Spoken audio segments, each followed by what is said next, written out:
Hello guys, welcome back to my channel and enjoy this fanfic part 1. Now let's start the fanfic. Footsteps rushing all over the place. Haruno Sakura could not believe what she's hearing. Naruto had actually succeeded in bringing Sasuke back. She had nearly given up hope after all these years. She couldn't control herself. The feelings she felt that very moment, as she saw a blood-covered Naruto and a slightly injured Sasuke walk right through that door, to tell you the truth, it was mixed. She had no idea whether she was worried about Naruto or happy because Sasuke's back. 2 years ago, she would not have hesitated to accept Sasuke's return with utmost glee and happiness, yet now, after all that Naruto has done for her, it seemed somewhat cruel to just ignore him. Yet, she brushed it aside. There was no time for such trivial thoughts, both of them are injured.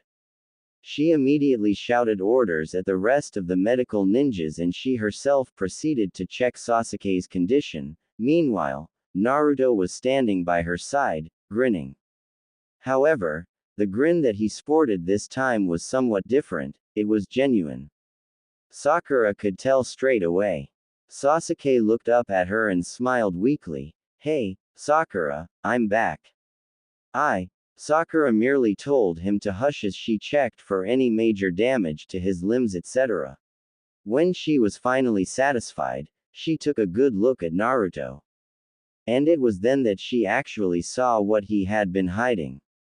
Anime and manga. Naruto. Why? Stop blocking those injuries and let me see them this instant. This is foolish. Sakura gasped, for what she saw wasn't a pleasant sight. Naruto's abdomen was slashed at least 20 times, his arms were bleeding profusely and the cause was not yet found. His legs seemed ready to crumble any second, and all he said before he fell unconscious was, "Ha! Sakura-chan, I kept my promise." And with that, not hearing Sakura's cries, he fell into the darkness. Later. Hey kid. Single quote, comma, single quote. Wake up. Look. I do not intend to let you sleep on your lazy forever, you know. Now wake up. Kyuubi. Why did this happen? What are you talking about? You know perfectly well what I'm talking about. Why did you let that Uchiha attack you without retaliating? Shut up. I promised Sakura-chan I would rescue Sasuke, but it'll be pointless if he was fatally injured. Oh, so you're saying that it's okay that you get killed, and watch as the two of them get all lovey-dovey. Is that what you want? Look, I don't really care, but getting the crap beat out of me without retaliating, believe it or not, it's downright embarrassing. Embarrassing or not, I got the job done. Sasuke's back, so Sakura-chan should be happy now, I guess. HMPH, you're pathetic. Giving your own girl to your enemy.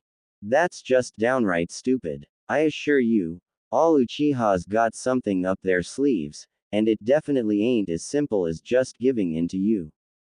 Don't you find it weird that he gave up his pride too easily? Enough. Sasuke's not like that, and tell me, why am I able to converse with you this frequently now? Where exactly am I? Ignorant brat. If you want to tap into my power, obviously you are infiltrating the seal. Why else would you be here? And why are you changing the subject? Look, Kyuubi, I've had enough. Just forget about me being the Jinchuriki and you the Biju, forget it. I'll make a deal with you. When in need, you lend me your power, and I can assure you I won't die. In return, I'll let you voice your opinions whenever you want by further infiltrating the seal. How's that sound? Anime and manga. HMPH. Interesting. I suppose I could oblige. But I'm telling you kiddo, that Uchiha's bad news. Alright. Now shut up, and send me back. Do it yourself. I'm recuperating. Taking all those hits for you isn't really a pleasure, you know. And kid, I demand that you rest. I have no intentions of letting my host let his stress add up and therefore make a nuisance of himself on the battlefield. It's only been seconds in the real world. Rest up. Naruto then began to feel the surroundings fade in and out of focus once more, and this time, he truly fell into a deep slumber, leaving all his worries behind. A few hours later, Naruto slowly began to stir, and surprisingly, what caught his attention first was a bunch of long white spiky hair by the window. Arrow Sennin. What are you doing here? Asked Naruto as he slowly tried to get up. Jiraiya looked at him and smiled gently. I see you're awake. That's a good sign. Looks like Tsunade haven't lost her touch yet. Naruto rubbed his eyes and realized that the sun was already setting. What time is it? Jiraiya's back was still facing him. 6:30 p.m. Tell me, Naruto. Why? His expression immediately became grave, and Naruto could tell that this time, he was serious. Why did you not retaliate? Naruto sighed, and just as he was about to give him the same answer as he gave the Kyuubi, he stopped. Jiraiya continued to observe him and ruffled his hair. You would do anything for her, won't you? Naruto pretended not to hear it and replied, it's a promise. I always keep my promises. If I say I'll accomplish something, I'll do it. That's my way of ninja. You know that. Jiraiya laughed. Looks like you're really different from me. So loyal to you, Sakura-chan, aren't you? And with that, he teasingly squeezed Naruto's cheeks. Anime and manga. Itai tai tai tai. That hurts. Ha. Would I do that if it doesn't hurt? Baka Yaro. Whoa. Vocabulary there. What can I say? Looks like you've been learning more than jutsus from me, Naruto. You. Forget it. You're not worth it. And just then, he saw Tsunade come in. Ba-chan, what's up? The vein throbbed dangerously on the Godime Hokage's forehead. I'll let you off this time because you're really injured. She clenched and unclenched her fists to allow herself to calm down. Naruto grinned. Hi. Nay. Ba-chan, how's Sasuke doing? He's fine. Sakura is with him at the moment. I came here to check up on you, seeing that you decided to let him pummel you to the death. Look, I'm fine. And don't ask me why I did it. It's a promise. Get the picture. Tsunade gazed lovingly at the blonde teenager. She always treated Naruto as her little kid brother. And she can't help but feel biased this time. Even if she is Hokage, she felt that Sasuke went way overboard this time. She wasn't going to forget this anytime soon. Naruto noticed the change in her expression and immediately muttered, Look, Tsunade-bachan, don't go too hard on Sasuke. It was really my fault for not stopping him in time. Jiraiya immediately smacked him on the head. Idiot. Stop blaming everything on yourself. His betrayal has nothing to do with you. He merely wants power. He was consumed by hate. He knows nothing by revenge. It's a miracle that he even agreed to return. Tsunade sighed, and bent down and hugged the boy. Look, Naruto. Just stay in bed and rest for today, okay? That's all I ask from you. Tomorrow, you'll be released and you can move around as much as you want, but just for today. Try to behave to allow your injuries to heal. Please. Naruto noticed the dark circles around her eyes and the increasing number of wrinkles on her face, and it didn't take a genius to figure out that the stress due to the recent string of events were taking its toll on her. He simply nodded, yet, he seemed to have changed his idea. Anyo, Ba-chan, just let me stroll for a couple of minutes, will ya? I want to see Sasuke, and without waiting for an answer, he hopped out of bed and walked out of the room. Jiraiya raised his eyebrows. Looks like that boy is about to witness pain. Tsunade looked at him, confused. What do you mean? Jiraiya closed his eyes. You'll see. I pray to God that Naruto's going to be okay after this ordeal. I know, I've had this feeling before. In fact, I still do. And like his old usual self, he left the room quietly, leaving Tsunade to ponder about what exactly he was talking about. With Sakura and Sasuke. Sakura, are you mad at me? Oh, no, why would I be, Sasuke-kun? It's just that, I betrayed the entire village and even hurt Naruto in the process. I'm afraid that my reputation isn't worth anything anymore. I just want to ask you, would you still love me? If it was 2 years ago, without hesitation, the answer would be, yes. Now, Sasuke-kun, Naruto and I never gave up hope in getting you back on our side. We never even so much as disliked you. You shall always remain in our hearts. And regarding that question, unexpectedly, Sasuke leaned forward and kissed Sakura directly on the lips. Sakura was caught off guard and had no idea what to do.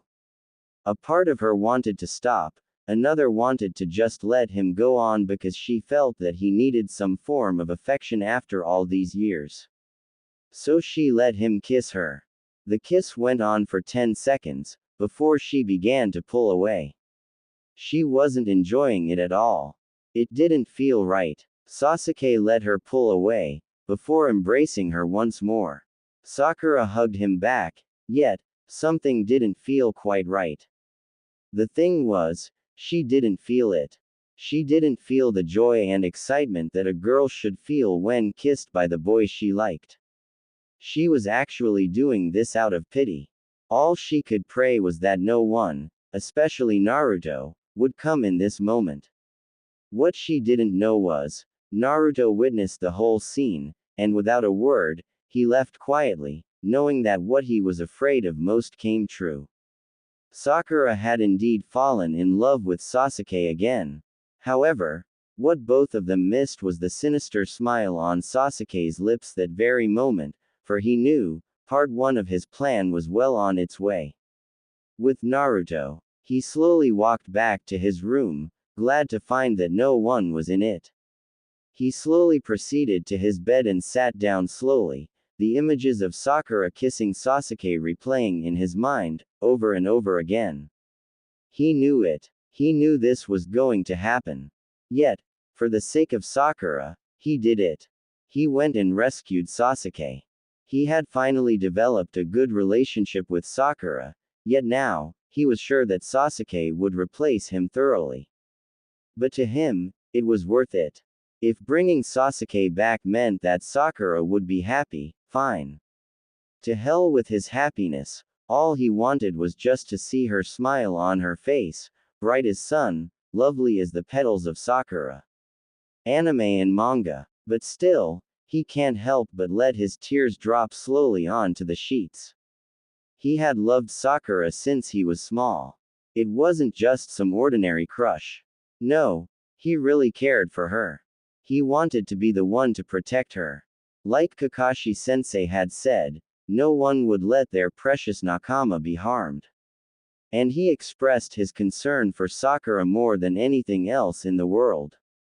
Why else would he risk his life just to save her during multiple missions during the years? He would most likely have gotten killed if not for Kyuubi's special regenerative powers.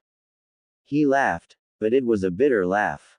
To tell you the truth, when he was a small child, he hated his life. Why? Why was he born to be a vessel for the vicious Kyuubi? Why was he destined to be despised by the adults of Konohagakure? Why did he not have parents to love him? Why is he always alone? Why is he so weak? And most importantly, why can't I have the girl I love? The infinite whys he kept asking himself all brought him no answers. And slowly, he began to develop a sense of optimism in most cases, never relenting no matter how big the obstacle was, which was why he wanted to become Hokage. He wanted to prove to everyone that he would do it, no matter how much they put him down, yell at him, throw stuff at him, he would succeed. Whatever he wants to do or say, he does it. That's his way of ninja. And it has worked for so long too. But now, Naruto found it really hard to be optimistic. What is it that he's really living for? Simply to become Hokage? No, that's not it. Sure, he wanted to prove his worth, but that was not the main reason. He wanted warmth, a family, someone to be by his side forever. He had friends, for that he was thankful. Yet, that wasn't enough. He wanted to experience the true meaning of Taizetsuna. He does not regret saving Sasuke. No, he does not. But he knew that by this decision, he has decided his own life. No one would be by his side. His heart had died at that particular moment. He loved Sakura. Honest to God, he loved her.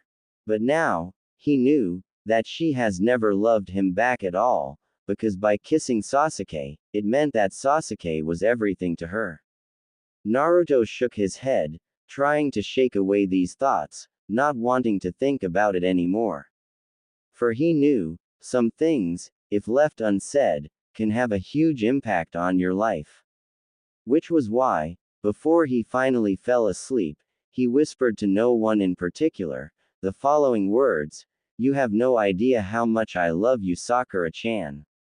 And with his usual goofy grin, he fell asleep. Anyone that looked at him now can tell that he was hiding his pain. This is common knowledge, yet nobody actually realized that Naruto can only take in so much pain before giving up hope, and be lost in the darkness, which shall eventually lead him to his own doom if not careful. Jiraiya knew it. He experienced it. And he swore to himself that he would not let Naruto repeat the same mistake that he did.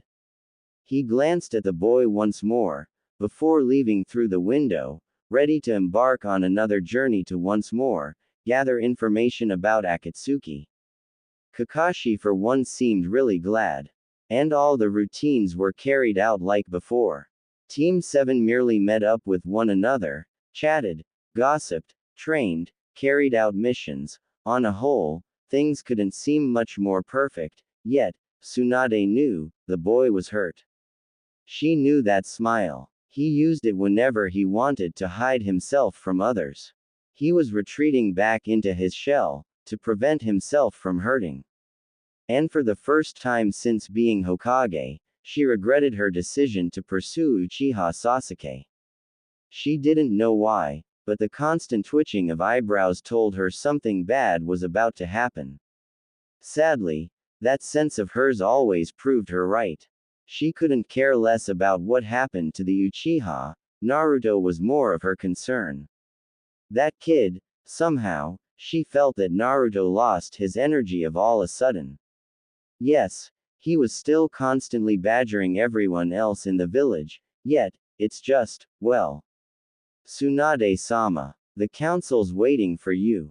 Shizune spoke up. She took in a deep breath. She really didn't want to deal with the old geezers now, but then, being the Hokage does have its disadvantages. All right, I'll be there in about 2 minutes. Elsewhere, you think that kid actually succeeded? HMPH. He better. Ah, caring for him. You know as well as I do, that he's nothing but trash. A useless piece of trash, but that's it. So according to plan, chaos should start around midnight, huh? Meh. This mission took us a month. It's been pretty boring when I don't get to kill people. Quote. Hey, you think that's the signal? Move out. Back in Konohagakure. Anime and manga. Ohio Naruto. Ah, Ohio, Sakura. Yo. Dobi. Sasuke. Kakashi sighed as he watched this scene. It just didn't felt right. Naruto no longer had the sparkle in his eyes whenever he called out Sakura's name. Also, the suffix was left out. And even though he hated to admit it, the greeting between Sasuke and Naruto lost the fire within it. No emotions. Just a plain greeting. No happiness. He had no idea what to do. It actually seemed much better when it was a 3-man team, with Naruto, Sakura and himself. Naruto seems lost in his own thoughts all the time now.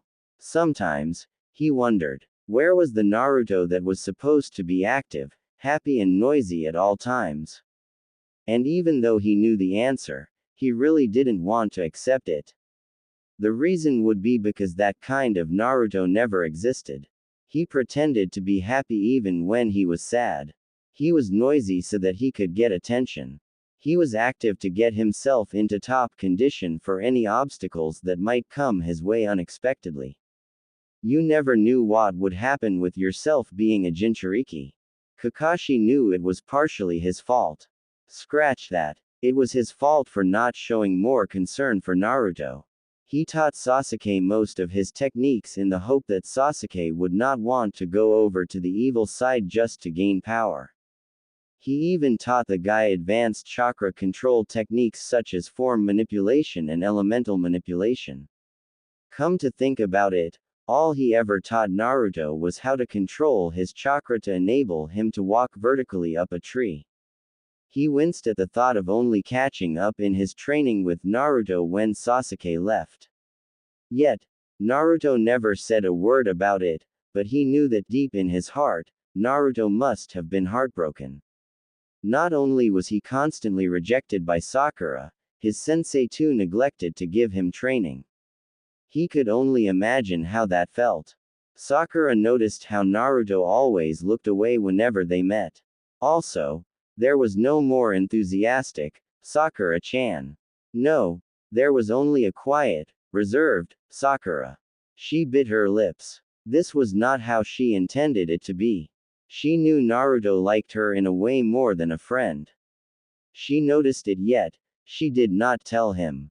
Where's the point? She would always tell herself. I belong to Sasuke-kun, right? But now, she was beginning to regret her decision of totally ignoring Naruto's affections when she was young. How could she have not noticed him? He would risk anything, even his life, just to save her. He proved that by going against another Jinchuriki just to save her. That Jinchuriki also happens to be the Kazekage of Tsunagaku. Subaku no Gara. Sakura was unsure of her feelings towards Naruto and kept telling herself that it was just respect for him. But then, why was she feeling so down when Naruto wouldn't look at her? And why does it feel like her heart's being torn apart whenever he had that look on his face? The look of sorrow and melancholy. She really missed the old Naruto who would always pay her his utmost attention. She felt really good that way. Why? She knew. Yet, she didn't dare to go any further. This isn't right. Naruto's just my friend. Besides Sasuke-kun is back, those were the stuff she kept telling herself. However, just one look at Naruto's sad face was enough to bring tears to her eyes. No, this was not the way she wanted it to be. She had thought that with Sasuke back, Team 7 would be ready to go like before and the happiness would return. But that didn't happen for Naruto. It seemed as if all he felt was bitterness. He would no longer voice his opinions anymore, just going along with whatever they suggested. Anime and manga. And the worst part was, Sakura somehow felt that it was all her fault. Naruto just wanted it all to end. Maybe suicide would be a good solution. Nah, the stupid kitsune would not agree to it anyway. Damn right I wouldn't. I didn't ask for your opinion. Look kid, I don't care. Just stop thinking all these thoughts, you're driving me insane. You are insane. You are Kyuubi. You massacred my village. I got blamed for it. How sane are you? Look. She's with Sasuke.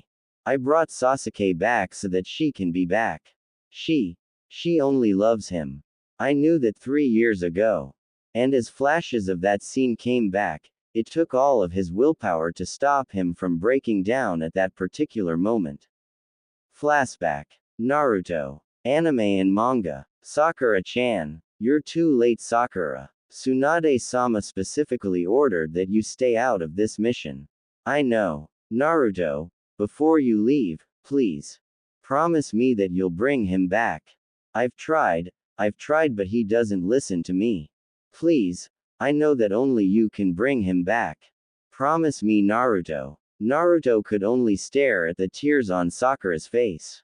And of course, given the situation, what would you do if you were Konohagakure's #1 random ninja?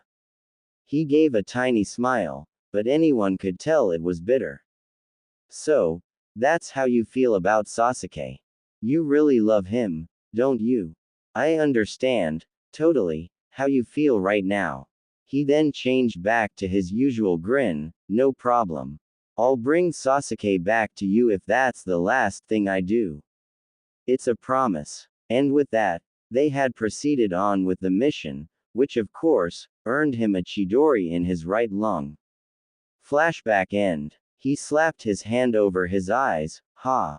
Well, I never go back on my word. I'm starting to doubt myself now. I'm pathetic.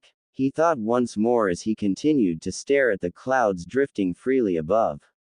At least now he knows why Shikamaru loves to watch the clouds. You know, kid, I really have to say it. You are one amazing shinobi.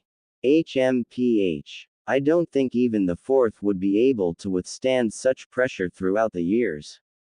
Well, Baka Kitsune actually praises me.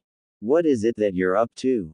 Hey, sensed it, huh? I know I'm dumb, but I'm not that dumb. Look, here's the thing. I don't trust that Uchiha. Would you give it a rest? Listen, I know what I'm talking about. Just be alert, kid. Don't want you to go off killing yourself, acting like a hero and stuff, not when I'm in you at least. Naruto pondered those words. Sasuke is suspicious. He sighed. Well, not much he can do about it, can he? It's not like he can just go up to him and like, hey. What are you up to? You didn't just come back here for friendship PFT. That would be as bad as the villagers putting him down. No, he would take the risk. He would not doubt him, and if it turns out that he does have something else up his sleeve, he'll make sure that he will be the one to kill him. With Jiraiya and Tsunade. Look, Tsunade. Just listen to me this once. I swear I saw Kisame and Deidara outside Konohagakure. Itachi might be here as well, seeing how he was paired up with Kisame. And the reason, Jiraiya. Enough. This, I already know. What I'm not happy about is the next sentence you're going to say. You and I both know that this happened because that Uchiha brat is back. Quote, I want you to put 4 Anbu on his case straight away. I would rather not risk the chance.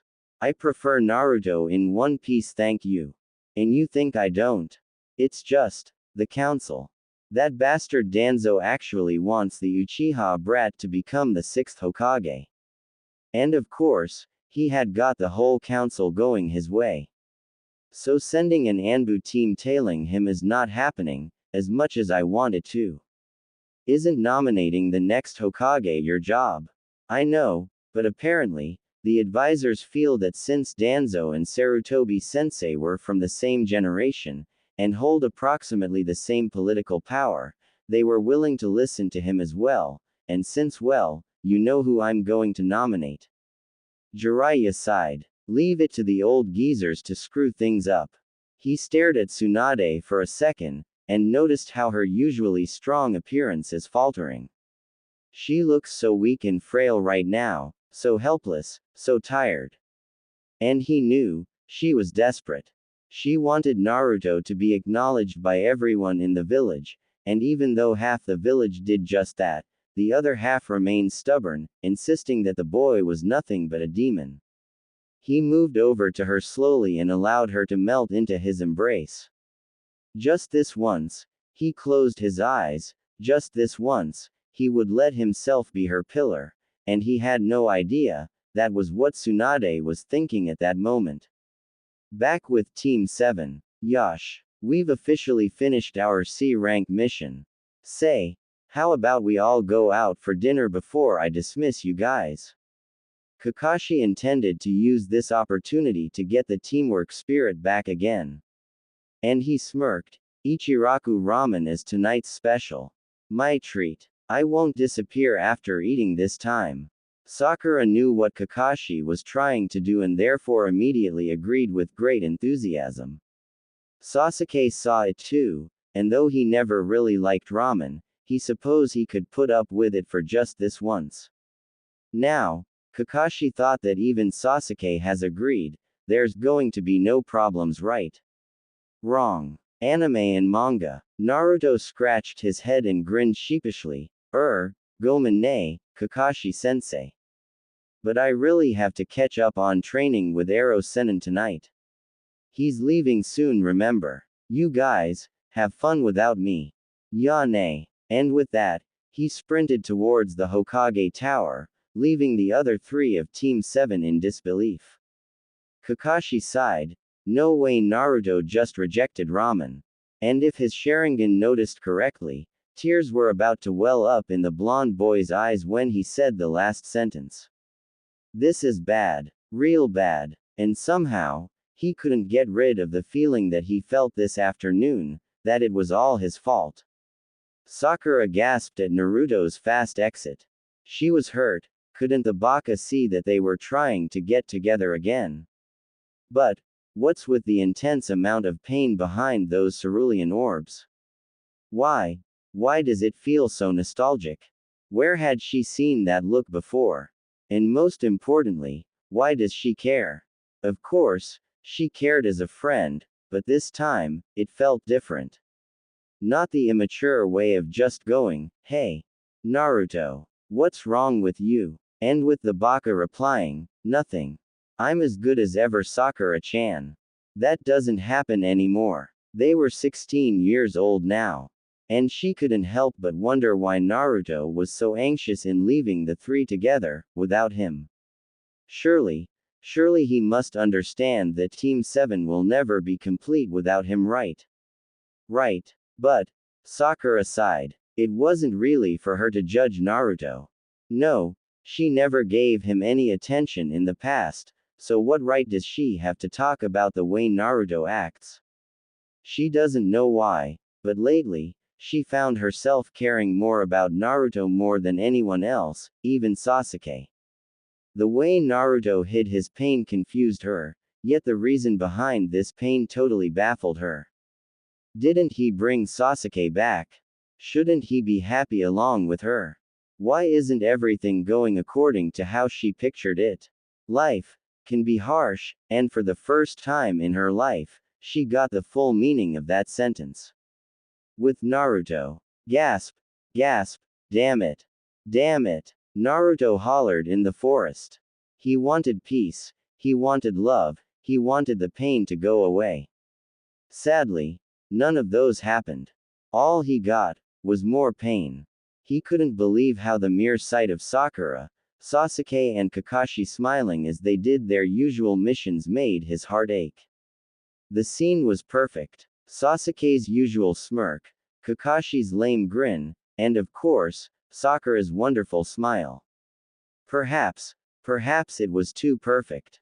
Till the point that even if he was left out, it still looked ideal. It was as though he never really belonged to the team.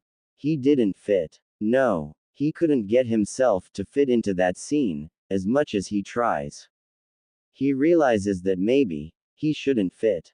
After all, Sasuke was back, so he was back to his lame old self, right? He should be acting carefree and happy all day long, right?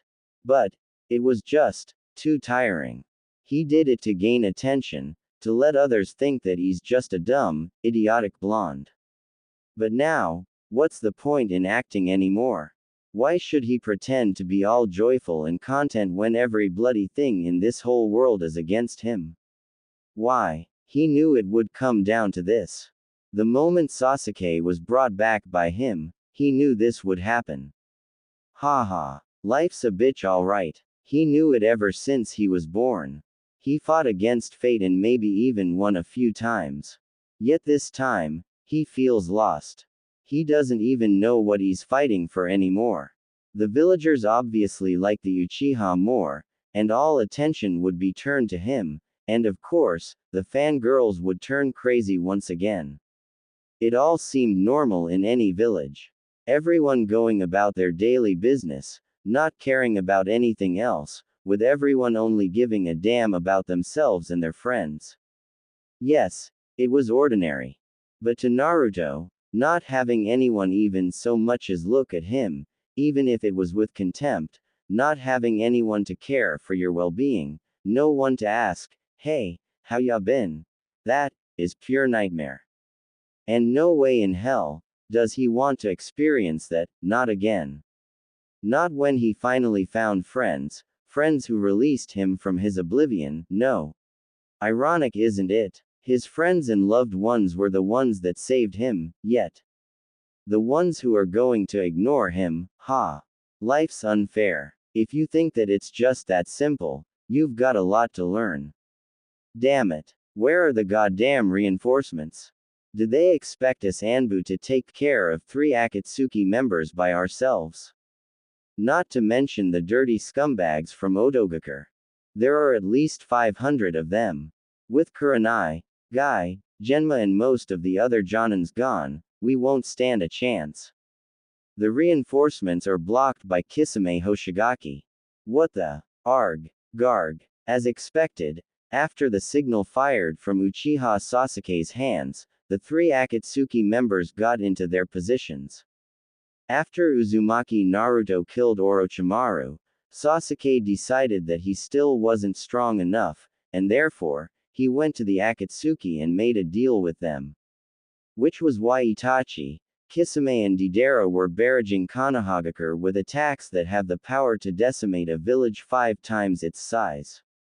The Anbu were all devastated. Not only did their defenses totally break down, they allowed the enemy various entry points. Deidara ignored all the pains that came from the shinobis that were blown apart by his clay bombs. Oh yes, he minimized the firepower, and by blowing them apart, yep, they will die slowly, that's right, enjoy death you dumbasses. And it was only when a green blur flew right at him, did he stop his insane laughter, and for the first time that night, he looked shocked. Indeed, the guy in front of him looked like a joke. Green spandex, thick as eyebrows, ridiculous stance, and looked as if he had no chakra at all. And of course, all of the above is correct, yet one thing he failed to get his thick head on: Rock Lee won't lose to anyone, even at the risk of his life. He vowed to prove that a dropout can defeat a prodigy. And as Guy once said, Lee will not lose to anyone, he's a taijutsu specialist.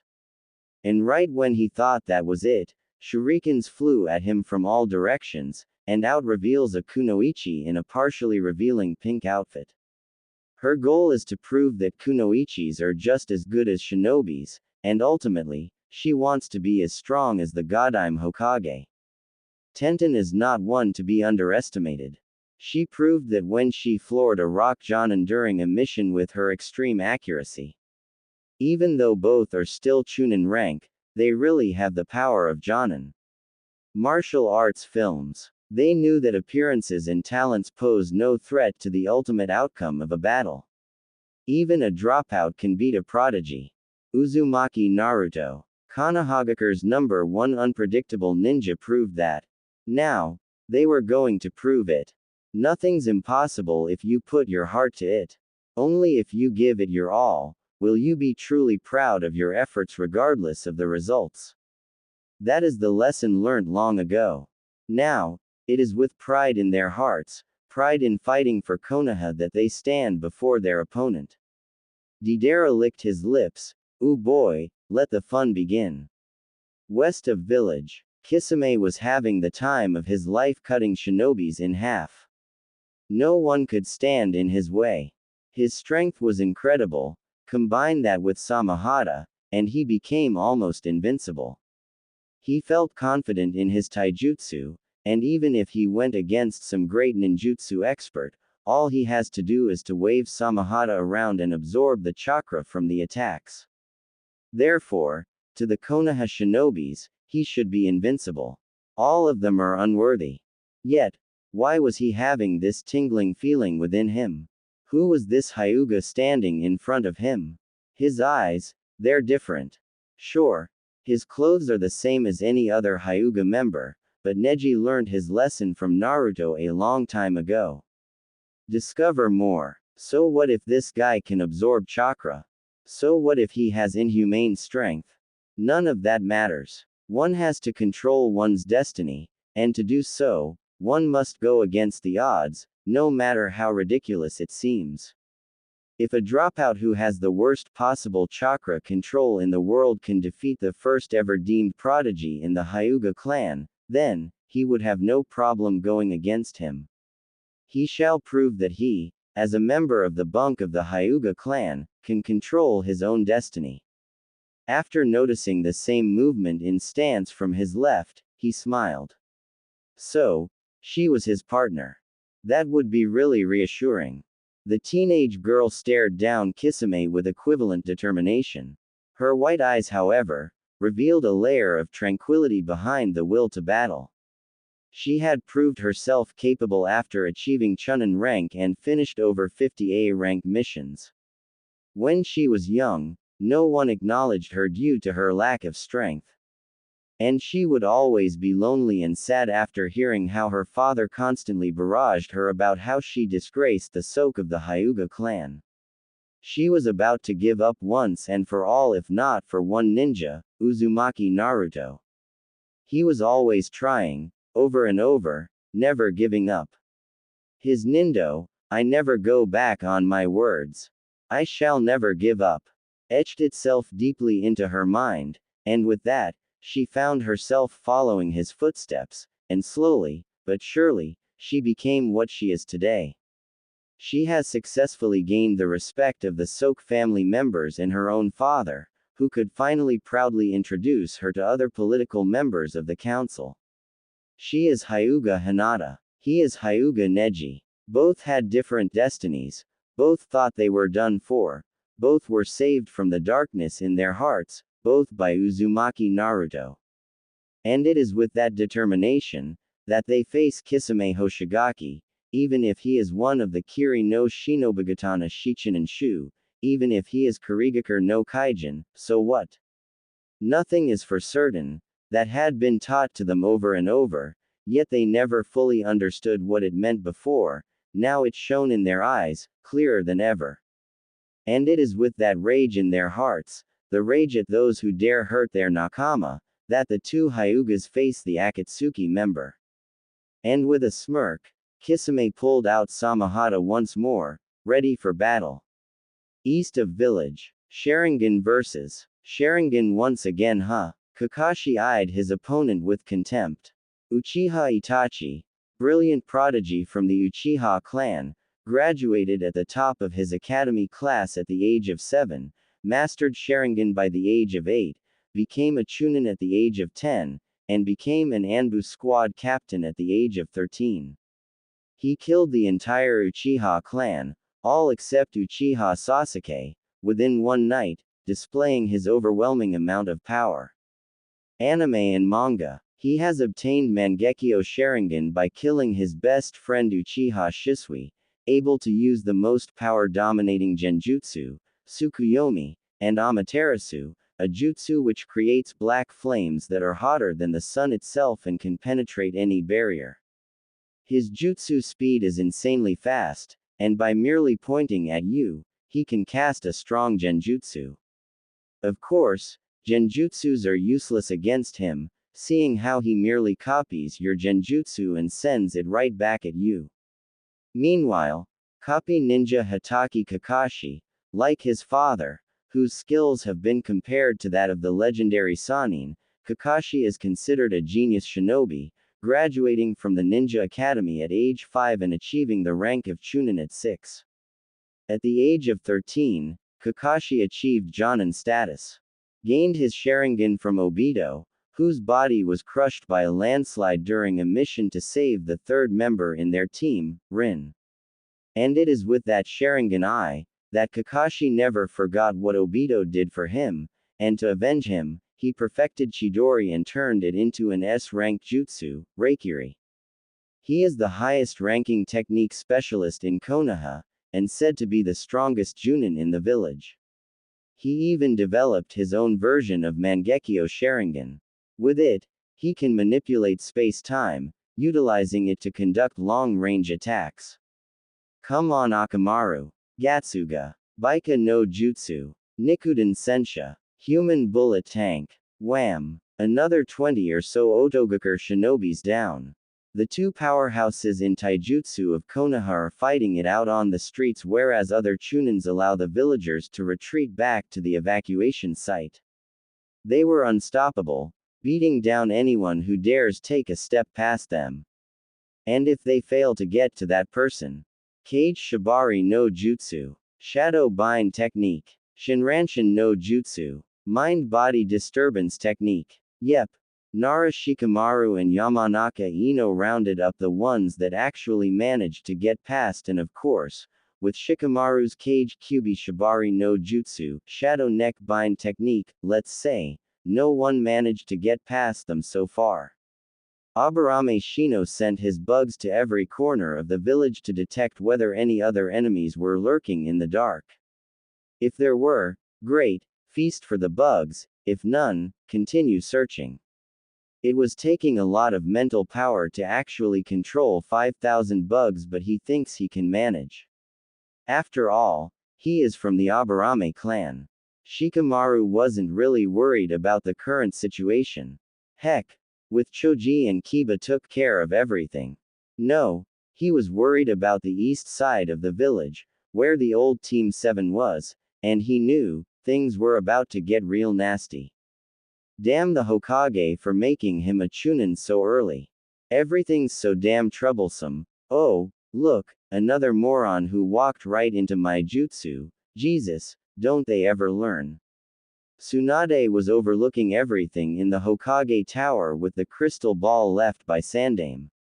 She had to be careful. Akatsuki don't make rash decisions, so if they intend to attack Konohagakure, they must have a plan that they think will guarantee them victory. She sighed and looked to the east. Since Jiraiya is overlooking the area, she felt a little more relieved. Yet, why had the pervert chosen the west specifically? Did he know something she didn't? Was it really just to prevent Sasuke from escaping? She doesn't know. And that, PFT, what kind of Hokage is she anyway? Anime and manga, all she could do was wait and pray for Sakura and Naruto.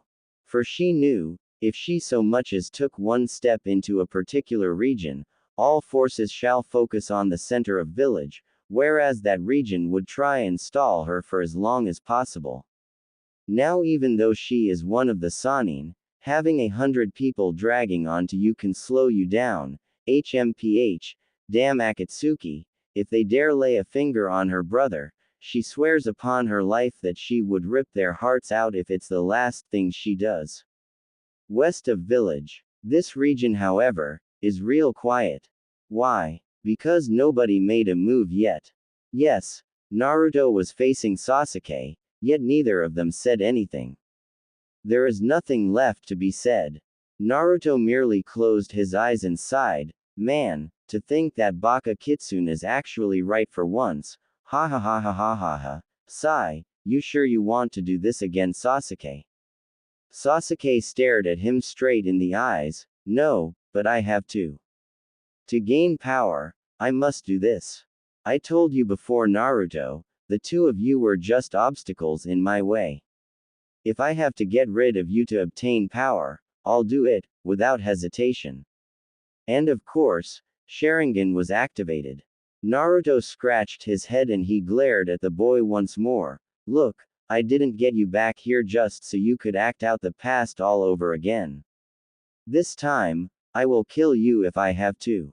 And I can. Don't get Uchiha. HMPH. Once Adobe, always Adobe. Anyone knows that. So what if you have the Kyuubi?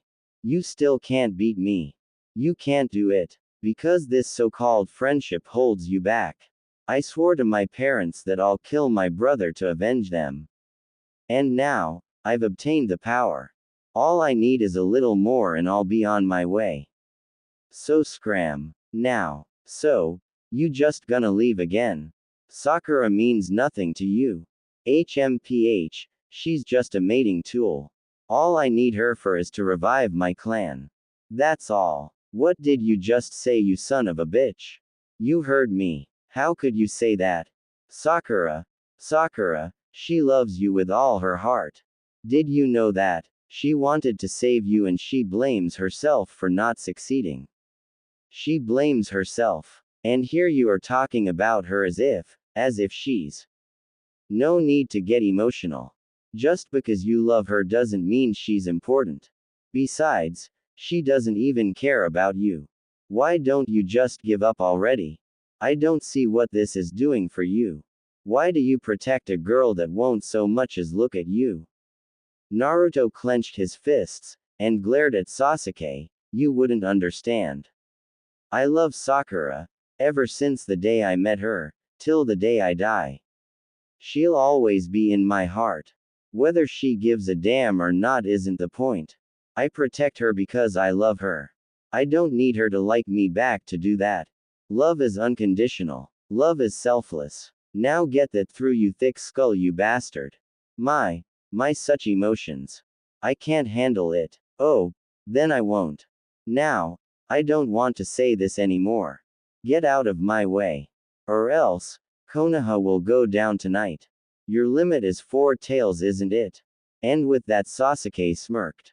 Naruto growled, that's more than enough for you, Tem. Oh yes, that may be the case. But, is it enough to take on Manda and Sanbi? I don't think so. Naruto's eyes widened. You wouldn't. Sasuke's smirk increased ever so slightly. Oh, but I would. And from the looks of it, preparations are complete. And with a huge cloud of smoke, out came a gigantic monster. Manda, king of the snake summons. Sasuke leapt to the top of Manda's head, and laughed evilly. Today is the end of Konoha. Manda, eat anything you want. In fact, wait, let's have some fun with this fox in front of us. He shall be your first sacrifice. Manda hissed. HMPH. No need to tell me that, Yugaki. I don't need orders from you. And with a sudden movement, the huge purple snake propelled itself straight towards Naruto. Naruto cussed and was just about to summon Gamabunta before a single punch stopped Manda right in its tracks. A pink blur was seen smashing the snake in the chin, and one powerful hook sent it flying backwards. The kunoichi landed gracefully, and without a word, stood before them. Now, the 3 shinobis stood staring at each other. Naruto turned his head away and sighed. Sasuke merely smirked. Well. Looks like you certainly got stronger during my leave, baby. I'm impressed. Sasuke, the venom dripping from her voice could be felt miles away. Anime and manga. What's wrong? Aren't you supposed to be happy to see me?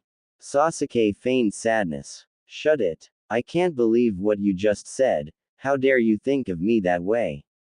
I can't believe I ever fell for a bastard like you.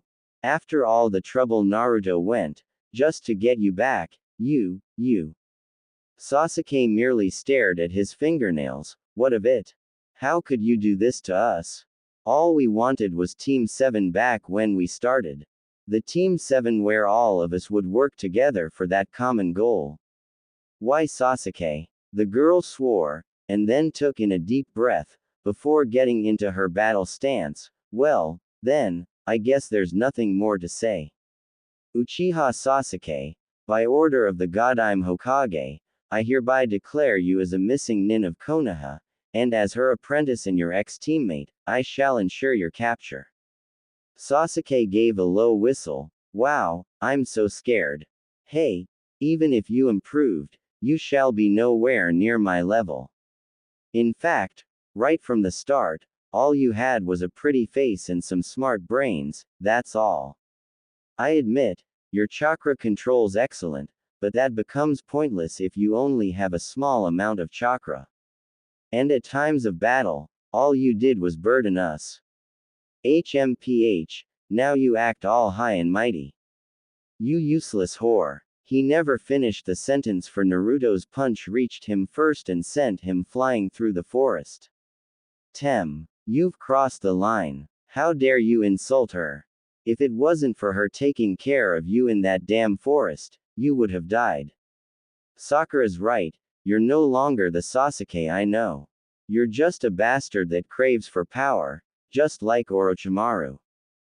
Sakura took her stance beside him and both got ready. Sasuke stared at them for a long time, before, smiling, "Let's end this, shall we?" Suddenly, just outside the village, poof, a huge cloud of smoke can be seen and 10 huge snakes, a little smaller than Manda, appeared. Fangs bearing, all ready to rip some flesh. The Konoha shinobis were totally shocked at their appearance. They can barely hold their ground anymore, and here was the enemy, adding more allies to their fray. Even Shikamaru could see how bad the situation was. Possible tactics were having Shino send his bugs to temporarily distract the snakes, Kiba and Akamaru transform into the wild beast and use Garuga, and finally Choji could use Chobaika no Jutsu and wrestle the snakes. Yet, all these tactics might cause too much damage to the village. Kuso. There isn't even time for him to think of a strategy. All he has is 10 seconds, maybe less. God damn it. Anime and manga. Suddenly, a clear voice rang out, "Doden, Yomi Numa." Earth release. Swamp of the underworld. And the entire forest area surrounding the snakes transformed into a huge swampland, engulfing the snakes bit by bit, yet the snakes were still thrashing about. Ninpo Kuchios. Yutai Kuzushi no Jutsu. Summoning. Food cart destroyer technique. A large toad was summoned in midair and brought down to crash directly on the snakes, further hindering their movements. Ibiki turned to the direction of the jutsu user, Jiraiya-sama. "Hurry. Get rid of the Otogakur shinobis as quickly as you can, I'll take on these beasts myself. Now go." Hi. And all the Anbu hurried off to carry out their mission. Jiraiya sighed. He hated to admit it, but if anything else comes up, he can't do nothing about it. Those two jutsus used up a fair amount of his chakra, and if anything worse appears, oh boy. Better be careful. He bit his finger, and performed a few seals before slamming his hand onto the ground, Kuchio's no jutsu. And once more, a huge cloud was formed, and this time, Gamabunta appeared, and taking in the view in front of him, he asked no questions but merely snorted before saying, "Ha, Jiraiya, things certainly have become quite difficult, huh?" Jiraiya sighed, "You bet. With the Akatsuki members. Garg. How dare you? Konoha Ganraku Senpu. Konoha's mighty whirlwind." And Deidara went flying once more. Tenten refused to let him take even one breath by summoning 10 more scrolls and throwing all the weapons at him with incredible speed and accuracy. Kisame, on the other hand, was faring no better. That Kaden move really is a pain. Not only does it deflect Samahata, there were times when he actually lost his footing due to the incredible force of it. And the move that girl was using, she called it Shugohak Rokujian Sho, protection of the 8 trigrams 64 palms. That move acts like that Kaden, yet if he wasn't careful, the chakra blades have the potential to sever an arm or two off. Damn it. Itachi was getting impatient. He was still drawing with Hatake Kakashi. Not only did Kakashi successfully resist his Tsukuyomi, but all he was able to keep up with his speed. He was surprised that the copy ninja improved this vastly over the years. Yet, if he didn't do something soon, maybe it's time. And with a silent gesture he sent red fireworks all over the sky, and at that instant Kisame and Deidara's eyes lit up. Ah, hell yeah. About time we did that. Kisame merely guffawed and slammed Samahata towards the two Hyugas who, as expected, used their various defense techniques to try and counter, yet, that was all Kisame wanted, he forced them aside and dashed off. Itachi aimed an Amaterasu at Kakashi and not caring whether it hit, dashed off as well. And during this time, all three of them were activating seals at the speed of light, and once they reached a clear area, they slammed their palms down onto the ground, and in an instant, hell broke loose. With Team 7. What do you mean, Sanbi? Naruto asked after once again, clashing his kunai with Sasuke's sword so that Sakura could use the chance and bash his head in. What do you think I mean, Dobi? Sasuke smirked, and just as Sakura's fist was about to connect, the whole ground shook and the typical smoke generated from a summon could be seen, although this seemed more like a cross technique between extraction and transportation. Naruto's face drained of all color as he saw that creature. God no, hell no. It can't be. But there it was, the turtle-like Sanbi, growling aggressively at the puny mortals standing beneath it. This information was too much to behold, for Naruto knew, even he himself might not be able to take on this monster. Run. Hurry. Get all the civilians to the evacuation site now. Hurry. No time to waste. Hinata. Neji. Detect and eliminate any enemies that so much as take a step towards the site. Kiba. Choji, Shino, Lee and Tenten, usual formation. Ino. You're with me. Hi. And all dashed off to their respective positions. There had never been a debate on who was the actual leader of the Chunins, yet, all of them knew, without a doubt, Shikamaru was the team leader. However, no matter how he looked at it, he had no idea how Konoha was going to survive this. Sanbi, by the looks of it, Jiraiya-sama already exhausted his chakra. Godime, no matter how strong she was, would not be able to do much damage to anything that huge. Damn it. He should be focusing on the safety of the villagers first, and all of a sudden, he began his thinking process. Ino saw this, and gave him a reassuring nod, I'll be here. Always. Shikamaru sighed and smiled weakly, I know. And as he took in a breath, the plan was slowly beginning to form in his mind. No mercy would be given to those who dare invade Konohagakure. None at all. With Jiraiya and Tsunade. So, got a plan. Tsunade looked at her perverted teammate. As much as she hates to admit it, Jiraiya was the smarter out of the two. It was always Jiraiya or Orochimaru who came up with plans to carry out missions. All she used was her insane strength to carry it out. And for once, she decided to acknowledge his abilities, and got ready to rumble. Jiraiya coughed up some blood, HMPH. How much chakra do you have left? About 3/4. How much damage do you reckon you can do to it using all of that chakra? Quote. Thought so. Well, might as well give it a go. Tsunade looked worried. You sure? You just recovered from chakra exhaustion. Don't risk it. What's the point? Plan is, she got his point, if they don't take the risk, everyone dies. Simple as that, and as the Hokage and one of the Sannin, they will not go down without a fight, they would give their lives if they have to. Jiraiya replied, Tsunade, Gamabunta and I will temporarily grab its attention. You sneak behind it, charge up your chakra, give it 3 punches where you know it hurts most. You know what to do. Just like old times. You have 3 minutes. And without waiting for a reply, Jiraiya began making hand seals at the speed of light. First up, stop moving about so much you three-tailed. Doden. Yomi Numa. Earth release. Swamp of the underworld. Tsunade dashed off as well, summoning all the chakra she could. The swamp appeared, yet due to Sanbi's incredible size, all that sunk underneath was its legs. Its arms and tails were still free to move. Second part of plan, Bunta. Mizu combo. Yash. Sweden. Bakusui Shoha, water release. Exploding water shockwave. And as it reopened its mouth, a gigantic tsunami was spit out, directly at the Sanbi. Jiraiya was ready as well. Sweden. Chobakufu no Jutsu.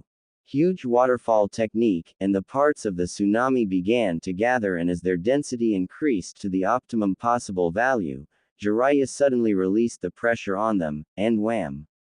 They smashed right into the Sanbi, causing it quite some pain, but not enough, considering that Sanbi is used to water. Jiraiya, however, Wasn't done yet. Raiden. Reikoken. Lightning release.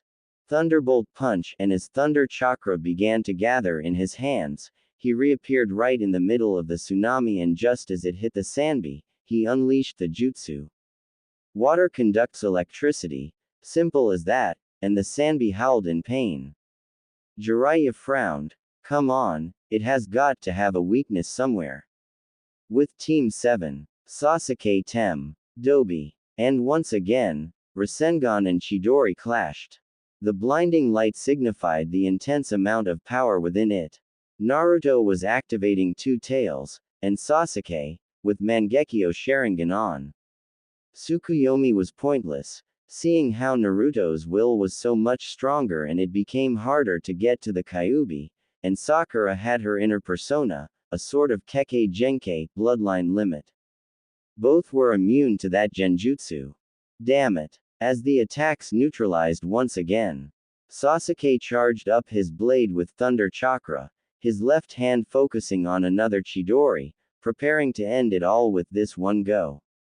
All his chakra were on his left hand. Naruto growled, "You asked for it." Fuden. Rasen Shuriken. Wind release. Spiraling shuriken, and sure enough, the familiar hissing of the rapid spinning chakra shuriken appeared, only this time, it was purple in color.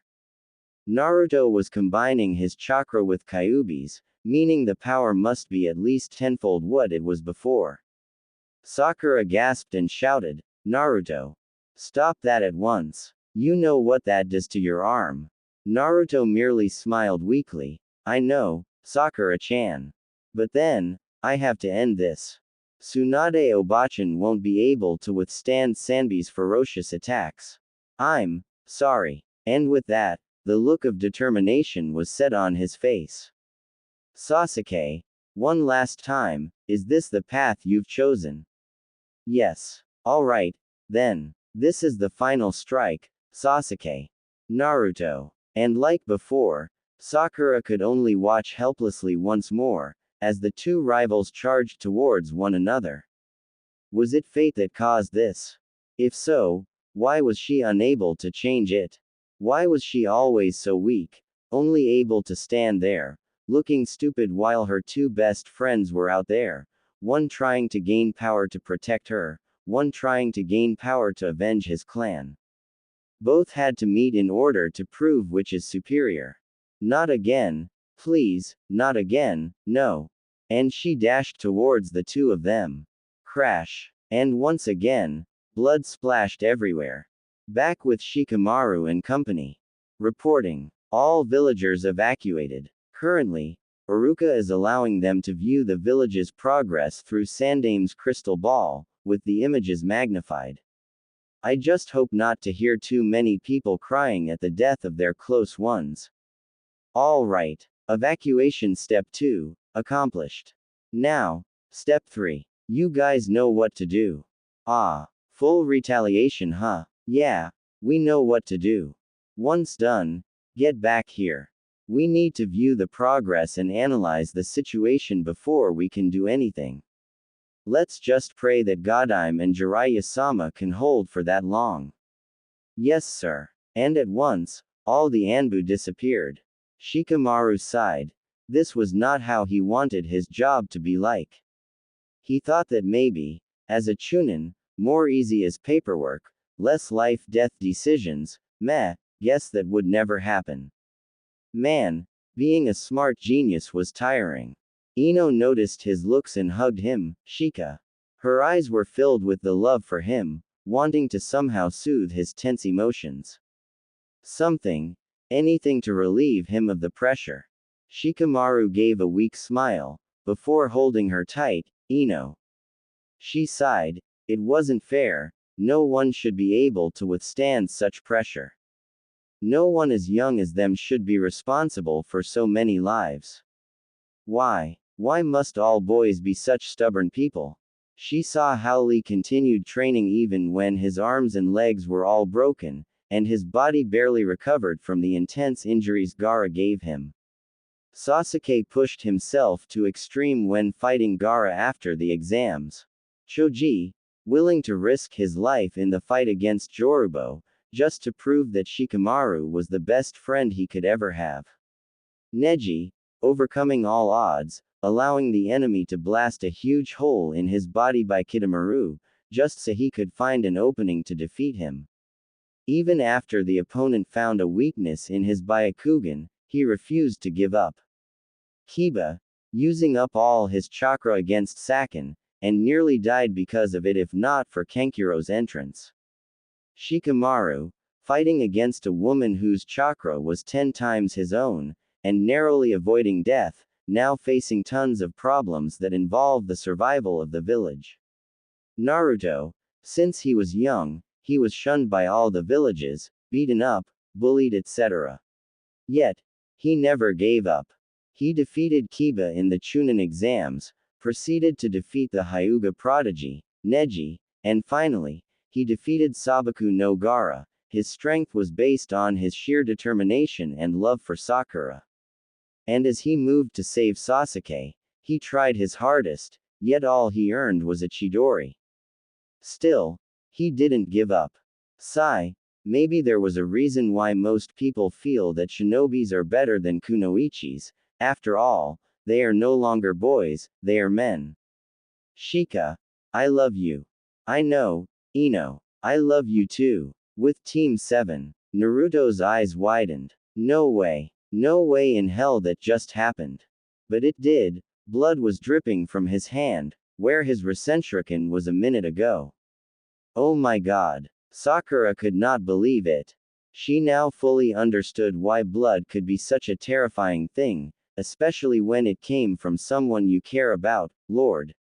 Sasuke was smiling, blood all over his body, but yes, he was smiling. His look was so victorious that it's spooky. He was glad. He had won after all.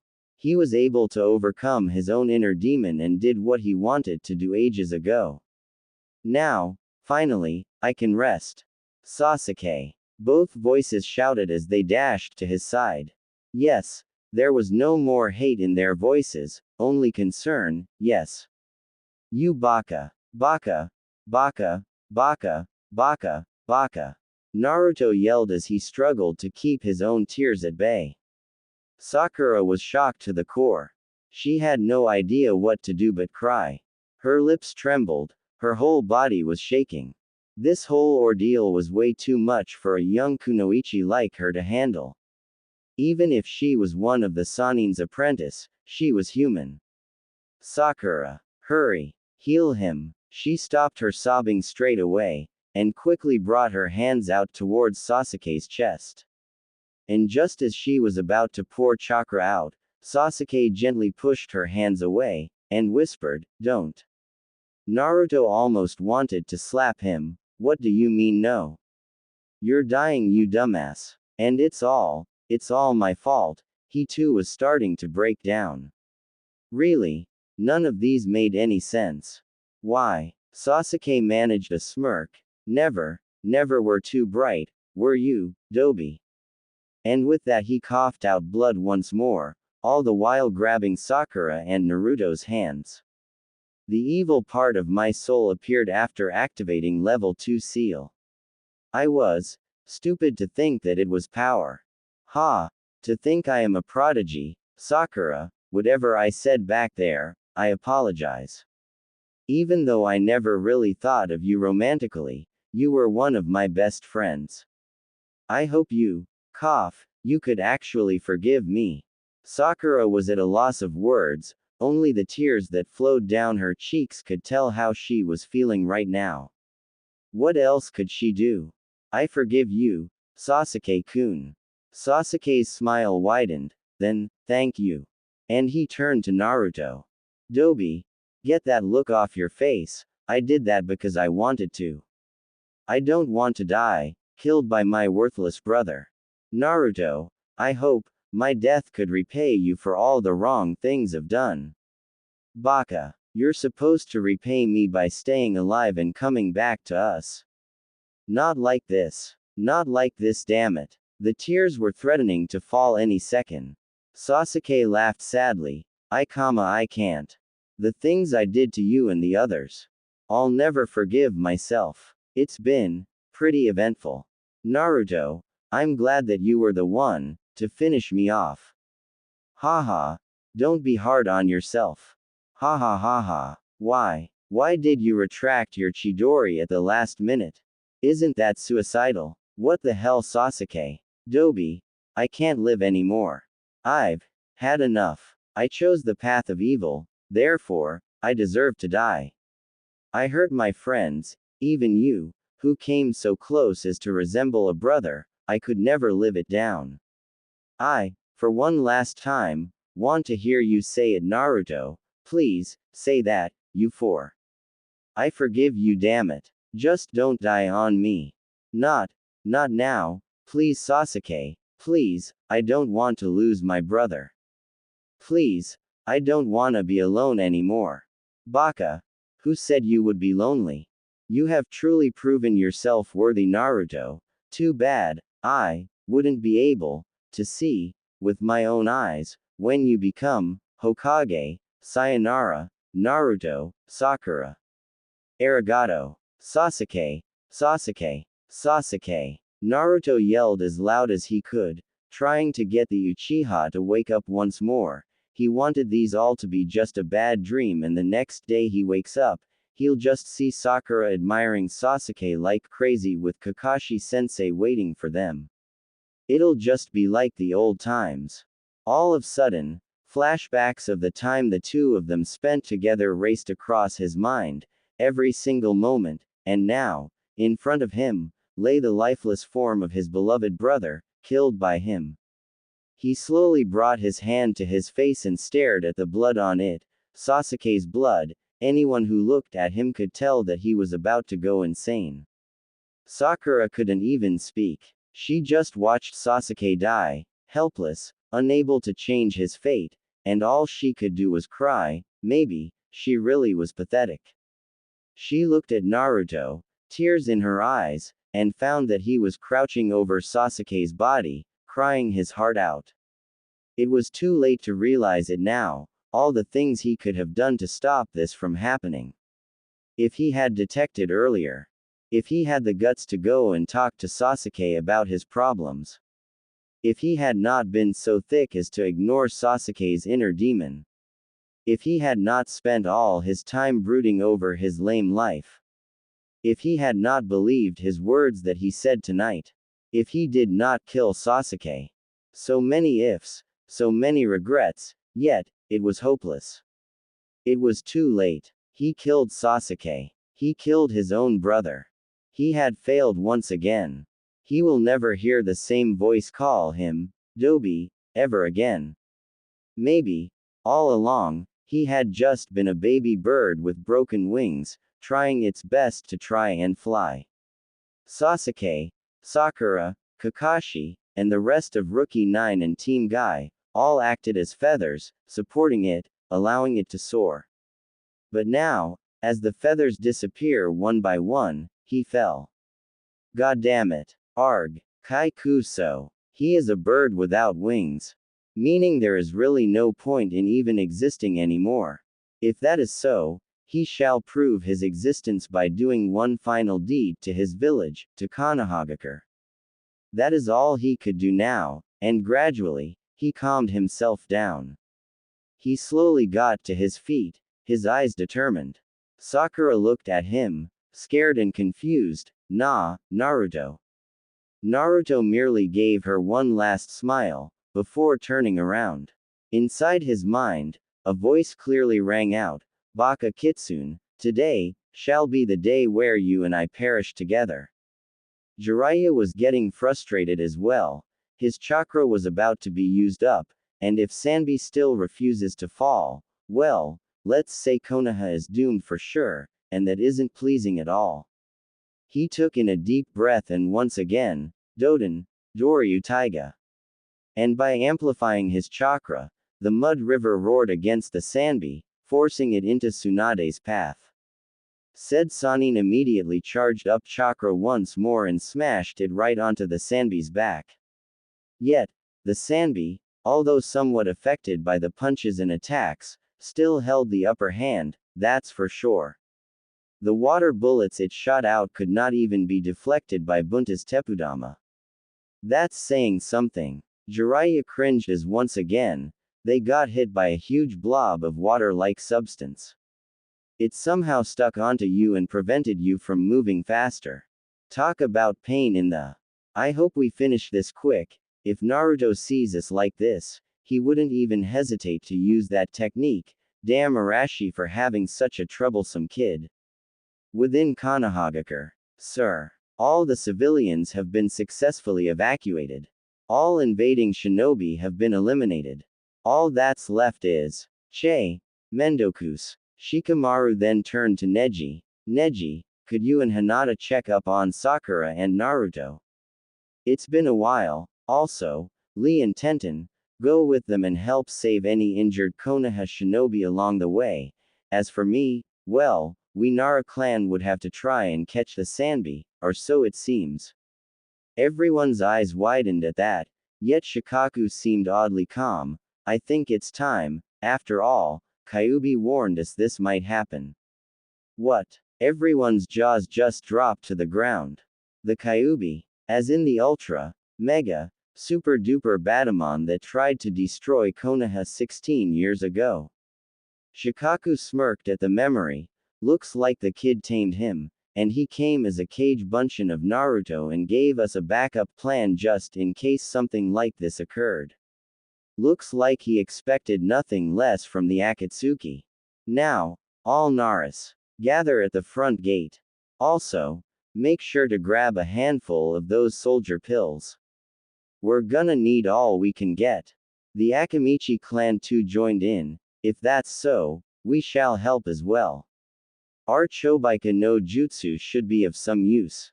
Akamichi Choza gave a grave nod and followed Shikaku out. Inoichi looked at them and sighed, how could you forget about me?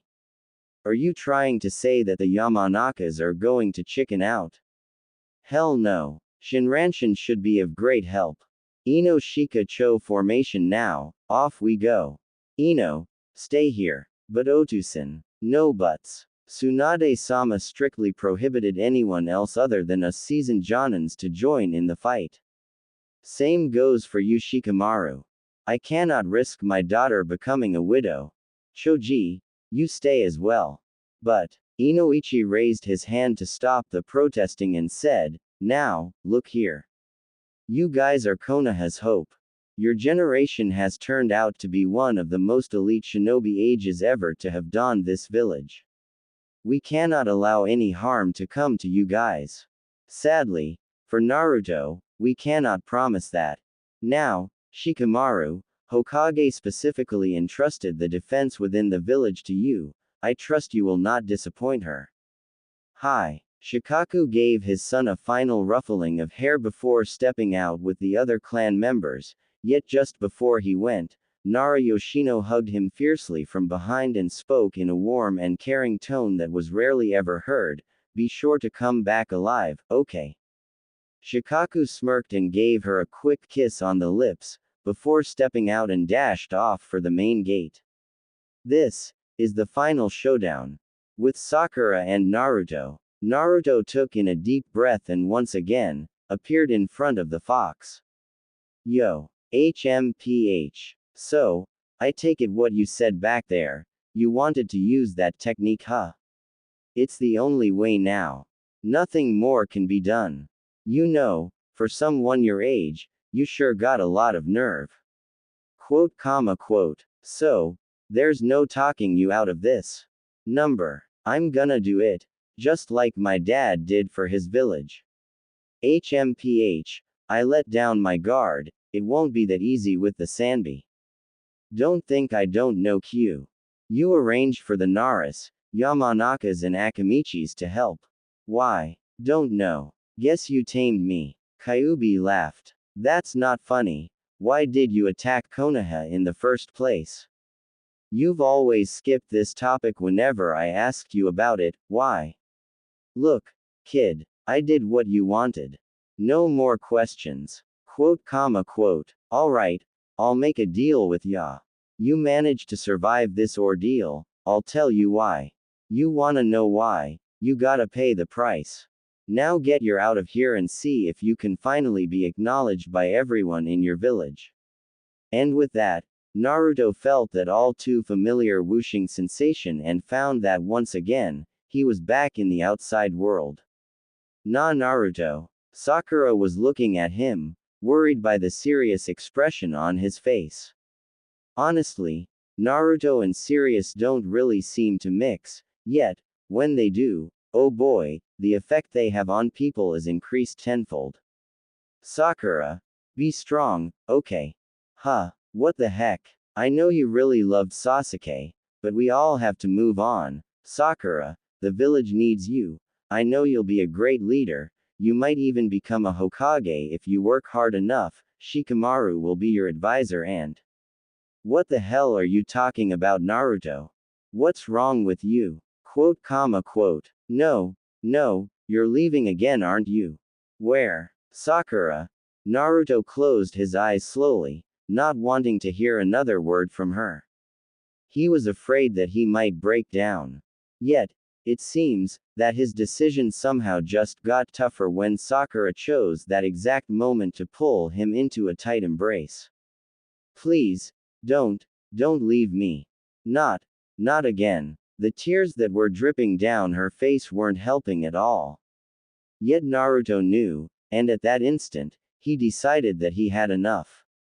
Let go. And with that, she was pushed back into a tree harshly, gasping in pain as she collided with the rough surface of the trunk. His eyes changed into the familiar red color as the whisker-like marks on his face began to glow. Don't give me that, I don't want you to leave, crap. Sakura whimpered as Naruto dashed right in front of her and placed his left hand roughly on her neck. Look at my eyes, do they even look like they believe you? Sakura gasped as she saw the pupils contracting and dilating simultaneously. Don't ask me how. The way his hands shook, the amount of hurt hidden within those orbs. She looked away, so it was my fault.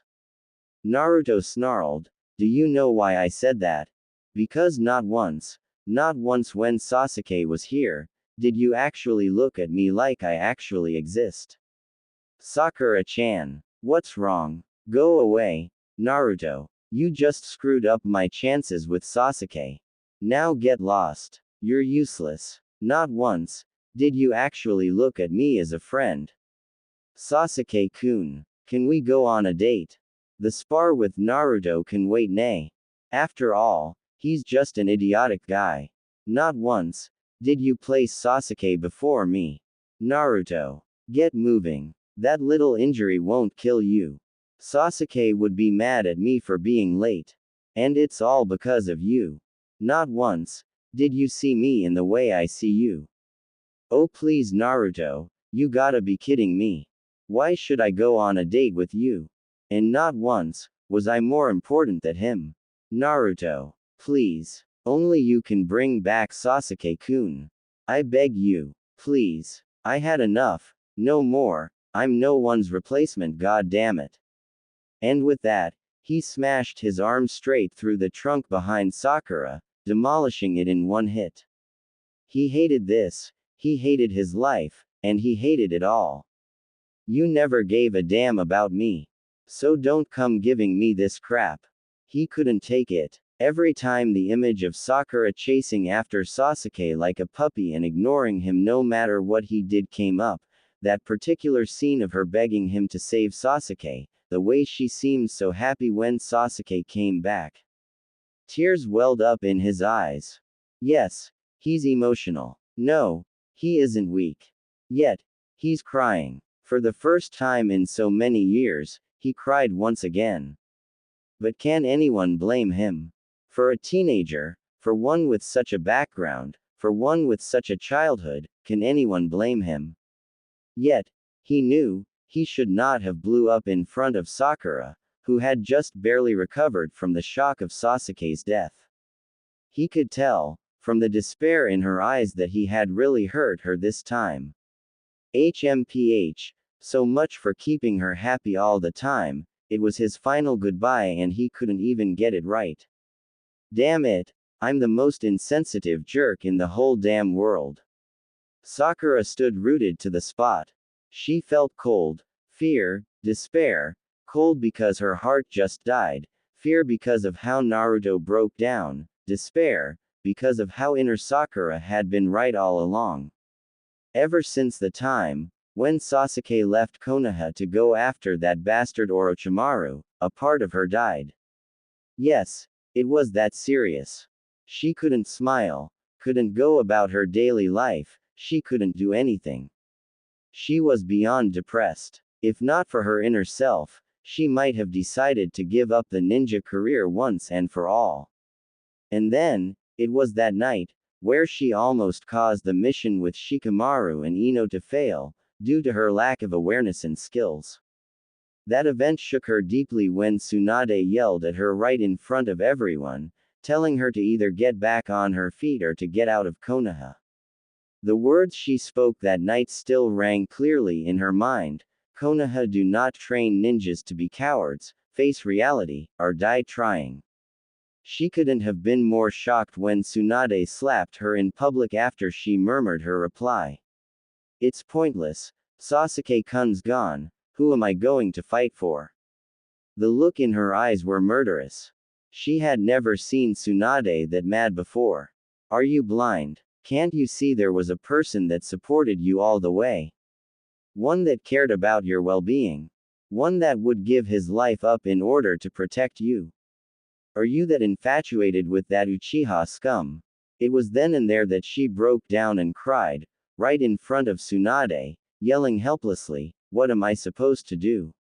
I have no idea anymore, I really don't know, Shisho, I'm so sorry, And Tsunade had pulled her into a tight embrace and patted her head gently, whispering softly, I know Sakura, it's hard on you. I've been through this too, and I just don't want you to make the same mistake that I did. Look around you, be grateful for what you can have, and not be spiteful for what you cannot have. If you can do that, Sakura, you have just moved a huge step in your life. Now, stand up, wipe your tears and show me what you can do. Not for Sasuke, not for money, not for fame, but for yourself. For Konoha. For the ones that really care about you. Show them what you are made of. Those words meant so much to her. After that particular scene, she swore to herself to become one worthy of being trained by Tsunade. And after a lot of hard work, she successfully earned her right to be a Sannin for Konoha, just like Naruto, and at their age, it was saying something. But that was not the main part. Indeed, what Tsunade said did get her motivated, but what caused her to persevere? And like inner Sakura had yelled out in her head numerous times, it was Naruto. He was always there for her. Never pushing the boundaries, yet, never neglecting her. Whenever she required aid for something, you could count on Naruto to be there. Whenever she began to lose confidence, Naruto would be by her side instantly, cheering her up, encouraging her to push her limits, exploring fields of potential that she had never really deemed possible. It was always him by my side. To Sakura, it seemed nothing, yet inner Sakura knew better and kept telling her that Naruto really cared for her, unlike Sasuke. However, she refused to believe it. And she felt that she didn't deserve it. But that one comment made by Naruto when he was being given a small quiz by Sakura to see how much he knew about her, it was then that she really began to feel how much Naruto loved her. Flashback. Okay, Naruto, so far, all the questions were correct. Now, let's see if you know what my favorite animal is. Naruto thought for a while, scratching his chin. Well, if you really want me to answer it, I would have to say, butterfly. Sakura raised an eyebrow before giggling, wrong. Naruto laughed softly and replied, before staring in her eyes, but, that's what I see you as. Huh, you see, the butterfly has 3 stages in its lifetime. It begins as a caterpillar, slow, weak, unable to do a lot of things to help it survive, What's worse, it is barely ever noticed. Only despised because of its ugly appearance, and rarely commented on at all. I can tell. That was you. When I first met you, we were 5, remember? Sakura frowned for a moment, before drooping her head a little. Yeah. At that time, people were always jeering at your forehead, and you were crying. That's just an example. People never appreciated your wonderful pink hair, your pretty eyes, and when we entered the academy, no one expected much of you. I know how that feels. Someone reminded me in the wave. Naruto. Then, you strived to change. You felt that you were ready and understood the life of the ninjas, and therefore fought to become stronger. You got Ba-chan to acknowledge you and trained under her, always trying your best, even if it was for Sasuke, you still wanted to prove yourself. I know, because every time you trained, I was there. Sakura lifted her head and stared at Naruto in disbelief. Naruto seemed to dismiss her action and merely went on. That was when you actually resembled the caterpillar weaving silk around itself and changing into a cocoon. Naruto then grinned widely, and now, you've really become a full-fledged butterfly. The whole village has acknowledged you. That's incredible, Sakura-chan. He was cut off by Sakura hugging him all of a sudden. Her voice was muffled by the tears down her cheeks. Arigato, Naruto, Honto ni, arigato. End flashback. Sakura slowly got up. Tears once again filled her eyes, yet, it was because she hurt Naruto. Inner Sakura had always told her that by hurting Naruto, she was hurting herself as well. She had never fully grasped the meaning until now. She took a few unsteady steps and suddenly, she grabbed Naruto by the shoulders and turned him around. She pulled his face down, only a few inches from hers, and stared deep into those cerulean orbs of his. It was so clear, all the hurt, humiliation, despair, angst, everything, he hid it within himself. Sakura then closed her eyes and without hesitation, she kissed him. Naruto couldn't believe what was happening. He had tried to push her away, failed. Blow up in front of her to scare her away. Failed. And now, the most unbelievable thing happened to him. His one and only crush in his life was kissing him. It seemed unreal, yet the sweet taste of her lips and the all-so-familiar scent coming from her hair. He kissed her back. He couldn't resist it. He could hear her moan as his tongue interacted with hers, tasting her, enjoying her, and she too, was doing the same to him. The effect they had on each other was incredible. It might seem weird and a really bad timing, but in actual fact, when would it ever be a good timing? Only when you actually strive to achieve, will the best timing occur. For them, it is at this exact moment, that the two wanted to just forget everything. All that mattered was to keep their loved one safe, in their arms. It was a passionate kiss, it held a gentle tranquility, one that would be able to soothe even the greatest tension. It was magnificent. Naruto slowly pulled away and looked at Sakura long and hard, before whispering a single word, "Why?" Sakura gently rested her head on his chest, and whispered back, "Because I am your butterfly." "Baika no jutsu," roared Akamichi Choza, as he rushed in to hold onto Sanbi. Cho Baika no jutsu, followed by Akamichi Choji, who grabbed Sanbi from the right. The other Akamichis were using Buban Baika no jutsu and concentrating on the hands of Sanbi. Nara Shikaku raised his hand for the signal and as one, all the Naras finished their seals, Kage Shibari no jutsu, and grabbed on as tight as they could onto Sanbi's shadow, preventing it from moving any further. Yamanaka Inoichi then led his men forward and spread out all around the Biju, and after getting the distance correct, Shinranshin no jutsu. Sanbi's chaotic movements were restrained even further. Indeed, it was a good plan, but nonetheless, it was very risky. Just how much chakra the Sanbi was willing to put to good use was an unknown number.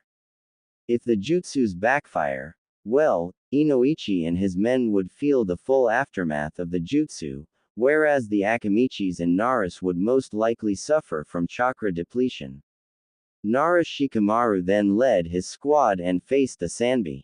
This is it. Focus your chakra into me and we'll see how long we can hold. Once you run out, take a soldier pill and step aside quickly, let another guy take over. This is our only chance. We need to subdue him before it is taken out. Alright, on the count of 3. 1, 2, 3. And as Shikamaru felt chakra pouring into him, he braced himself and cursed whoever made this whole situation so damn troublesome, Kage Kyubi Shibari no Jutsu. As if answering his call, a gigantic shadow shaped in the form of a hand clutched onto Sanbi's neck, refusing to let go, successfully restricting its head from using any more devastating attacks. Jiraiya grinned at Tsunade as she too looked up with a smile. Perhaps there just might be a chance. Bunta. Once more, this time, double the oil usage. You got it. Jiraiya nodded towards Tsunade and immediately she understood. He concentrated his remaining chakra and refined it as best as he could. If the control was even the tiniest bit off, he could end up hurting the Akamichis.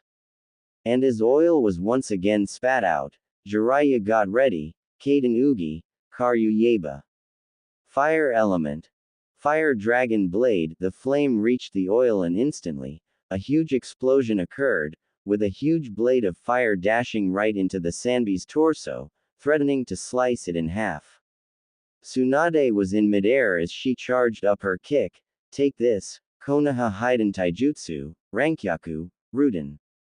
Konoha Special Taijutsu, Storm Leg, Dragon Fang, Smash. She rammed her leg as hard as she could down onto Sanbi's head, at the same time as Jiraiya's Karyu Yeba. Sanbi roared in pain as it took the full damage from the two attacks without any means to defend. Its eyes began to glow and in an instant a huge amount of chakra was emitted, shattering the fire blade and blasting Tsunade back.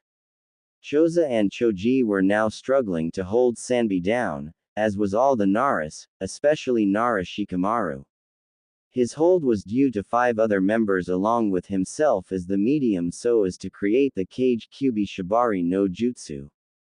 The hold was shaky compared to the Kage Shibari no Jutsu that his father was using now, simply because the chakra output was too large for him and even with his control, it was really difficult to manage the effect of the jutsu. Tsunade gritted her teeth as she once again tried to attack, yet, failed miserably.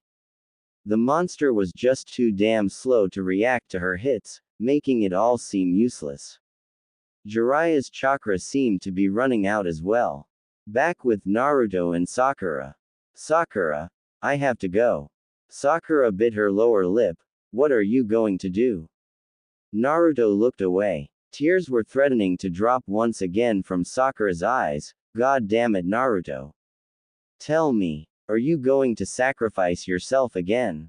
Naruto sighed and gave a weak smile. Still the smartest of us three, I see. Don't joke with me like that.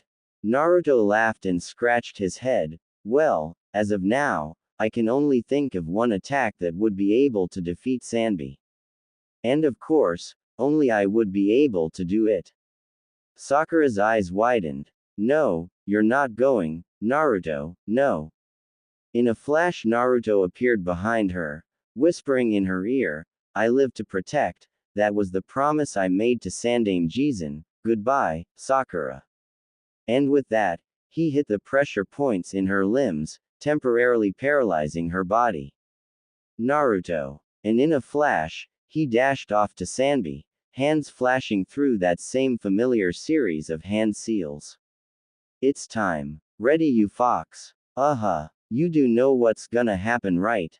When I see you in hell, I'm gonna roast you all over. HMPH, we'll see about that. Fuin Jutsu. Shiki Fujin. And in an instant, just as he landed right beside Jiraiya on Gamabunta, a familiar figure emerged from the darkness. Jiraiya could barely utter a sound as he witnessed, once again, the ghastly appearance of the cursed Shinigami. Naruto didn't even grimace as the Shinigami placed his hand deep into his soul. He leapt up and shouted, Taju Kage Bunshin no Jutsu. Instantly, more than 500 clones appeared and latched themselves onto the Sanbi. Naruto's eyes changed to dark red and shouted, I ain't going down that easily. If I'm going to hell, you're coming with me. Now hand over your goddamn soul. And as one, all the Narutos concentrated as hard as they could, as the Shinigami began extracting the Sanbi's soul. At that moment, Sakura leapt out of the trees, having successfully forced her pressure points open, and regaining her mobility, Tsunade Shisho. Naruto's going to use Yondaimi's technique. Please stop him. To say Tsunade was shocked would be an understatement. She gritted her teeth and dashed off towards him, Naruto. No. The Naras and the Akamichis have stood aside, watching with amazement as they witnessed the sight before them. The villagers were witnessing the whole scene through the Hokage's crystal ball. The image has been magnified by Ino, allowing them to watch with their jaws on the ground as the so-called demon fights one-on-one against a real demon. The Sanbi was, as a matter of fact, powerless to resist. The Shinigami now has full control over its soul, and now, the hard part is to pull it out. He gritted his teeth as he willed all his Kage Bunshins to force the soul out. Tsunade and Jiraiya were both rushing towards him right now. Naruto. Stop this madness. You could still make it. Stop that jutsu at once. 5 more Kage Bunshins appeared and clapped their hands muttering, Gogyo Kekai. 5-element barrier wall, 5 different colored beams of light resembling the 5 elements shot up from their palms and engulfed the real Naruto, preventing anyone from getting near him. Jiraiya knew that jutsu and stopped alongside Tsunade just in time. Damn it! I knew I shouldn't have taught him that one. Tsunade could only watch helplessly, as bit by bit, the Sanbi's soul was dragged out. She knew what that symbolizes. Yes indeed, Sanbi would be killed, but then, Naruto would. She was given no time to think as she heard Naruto yell, Arg! Fuin. And at that moment, Sanbi's form began to waver, turning colorless and in an instant, splashed onto the ground. Flashes of blue light were emitted from the Kage Bunshins and Naruto as the soul was sealed into them. She felt ready to die. Here was Naruto, someone she treated like her own brother. Once again, for a village that hated him for so many years, he was about to die. No. Please no. Her lips trembled and her eyes widened as she saw Naruto turn to look at her. His face remained motionless as he stared at her. Then, he gave his original foxy grin once again. It's over, Bachin, and also, arigato, Mina, I guess I achieved my dream anyway. And with that, he fell towards the ground. Sakura could only stare wide-eyed as Naruto continued grinning stupidly as he finished the jutsu. She gathered all the chakra that she could muster and leapt towards him, and together with Tsunade, she grabbed hold of him and landed with him safely onto the ground. Straight away, they begin checking for his pulse. And of course, it was getting weaker by the second. Tsunade gritted her teeth as she glared at the Shinigami, who had just nicely engulfed Sanbi's soul. Why? What the hell do you want from him? Hadn't he done enough? What the heck do you want from him? She couldn't take it. Naruto, the one who was like a brother to her, was once again dying. She felt helpless. She couldn't control it. She began shaking once more. This time, it wasn't because of her fear of blood, it was because of the fear of having to lose someone so dear to you. Naruto continued grinning, even though his breathing was becoming harder by the minute. He looked at Tsunade. What's wrong, old hag? I'm fine, I got my dream, I protected this village, it's enough, I'm content. So don't feel sad for me, alright? Sorry Bachin, looks like I'm gonna have to give you back your necklace.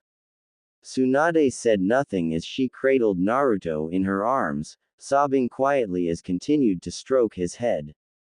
Jiraiya couldn't say anything. He couldn't believe it. He had father and son for apprentices. Both had similar qualities, both had astounding potential, both lived to protect, and now once again, both died to protect. Is this God's way of messing with their lives? And to think that both used the same methods. He felt like crumbling. He, like Tsunade, felt tired. Exhausted. All the hardships in their lives felt like bursting through their hearts.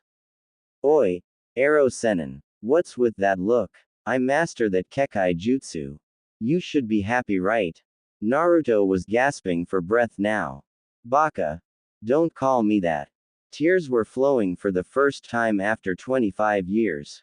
Naruto merely chuckled before looking straight at Sakura. A Hokage's job is to protect the village at all costs. Well, guess I accomplished that. 1,000 jutsus, well, I have 992, so damn, not good enough. A Hokage must be a respectable gentleman, he was looking forward to you changing me into that Sakura, guess that, ain't gonna happen. Sakura bit her lips and flung herself onto Naruto, hugging him tightly, as if this would be the last time she could feel him, you baka. Why, how could you? Tsunade stood up and stepped aside along with Jiraiya, giving the two some space. Naruto gently wiped away her tears, well, I did apologize. And grinned once more. Sakura would never have believed that seeing Naruto grin would be such a painful thing. She remembered all the times that just looking at him smiling could light up the day. She couldn't bear it anymore. Sakura, promise me that you would be happy. Surely you'll meet someone 10 times better than. Naruto was cut off as Sakura firmly placed her lips onto his. No more. She's not going to hide it any longer. She wants him to know that he is the most important person in her life, and no one can ever take that place. She wants him to know it, right here, right now. Naruto hesitated for a second, before slowly returning the kiss. It was slow, passionate and gentle. Simple and clean, just like what he said.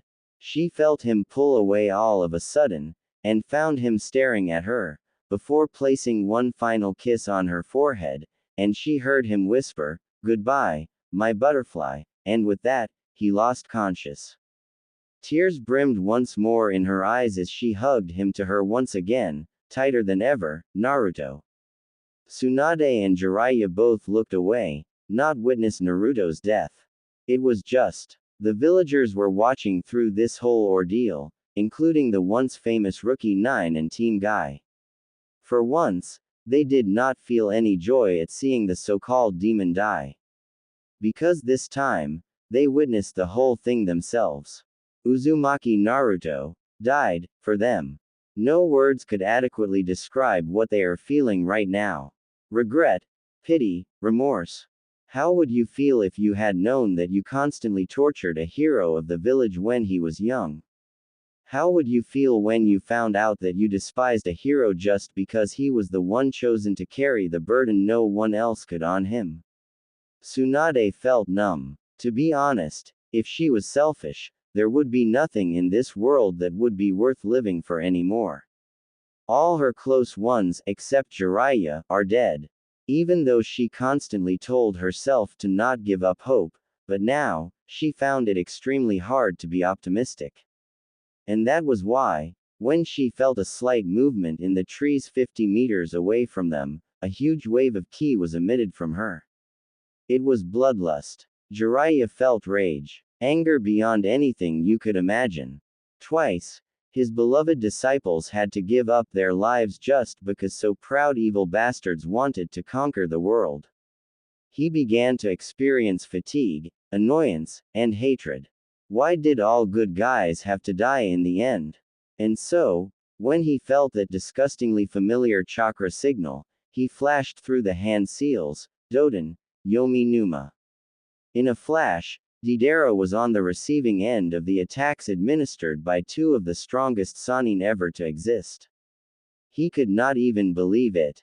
He had thought that he could at least escape, but apparently not.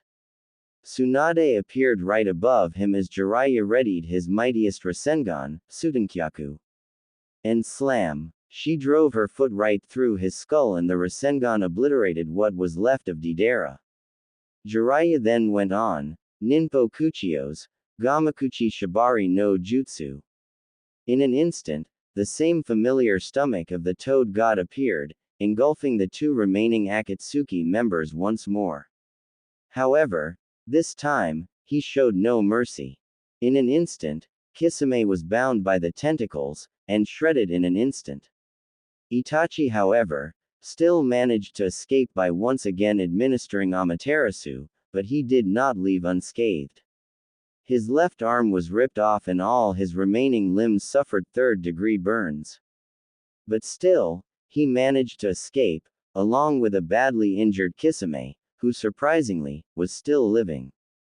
Tsunade and Jiraiya were just about to pursue them, when a familiar pulse of evil chakra spread throughout the village.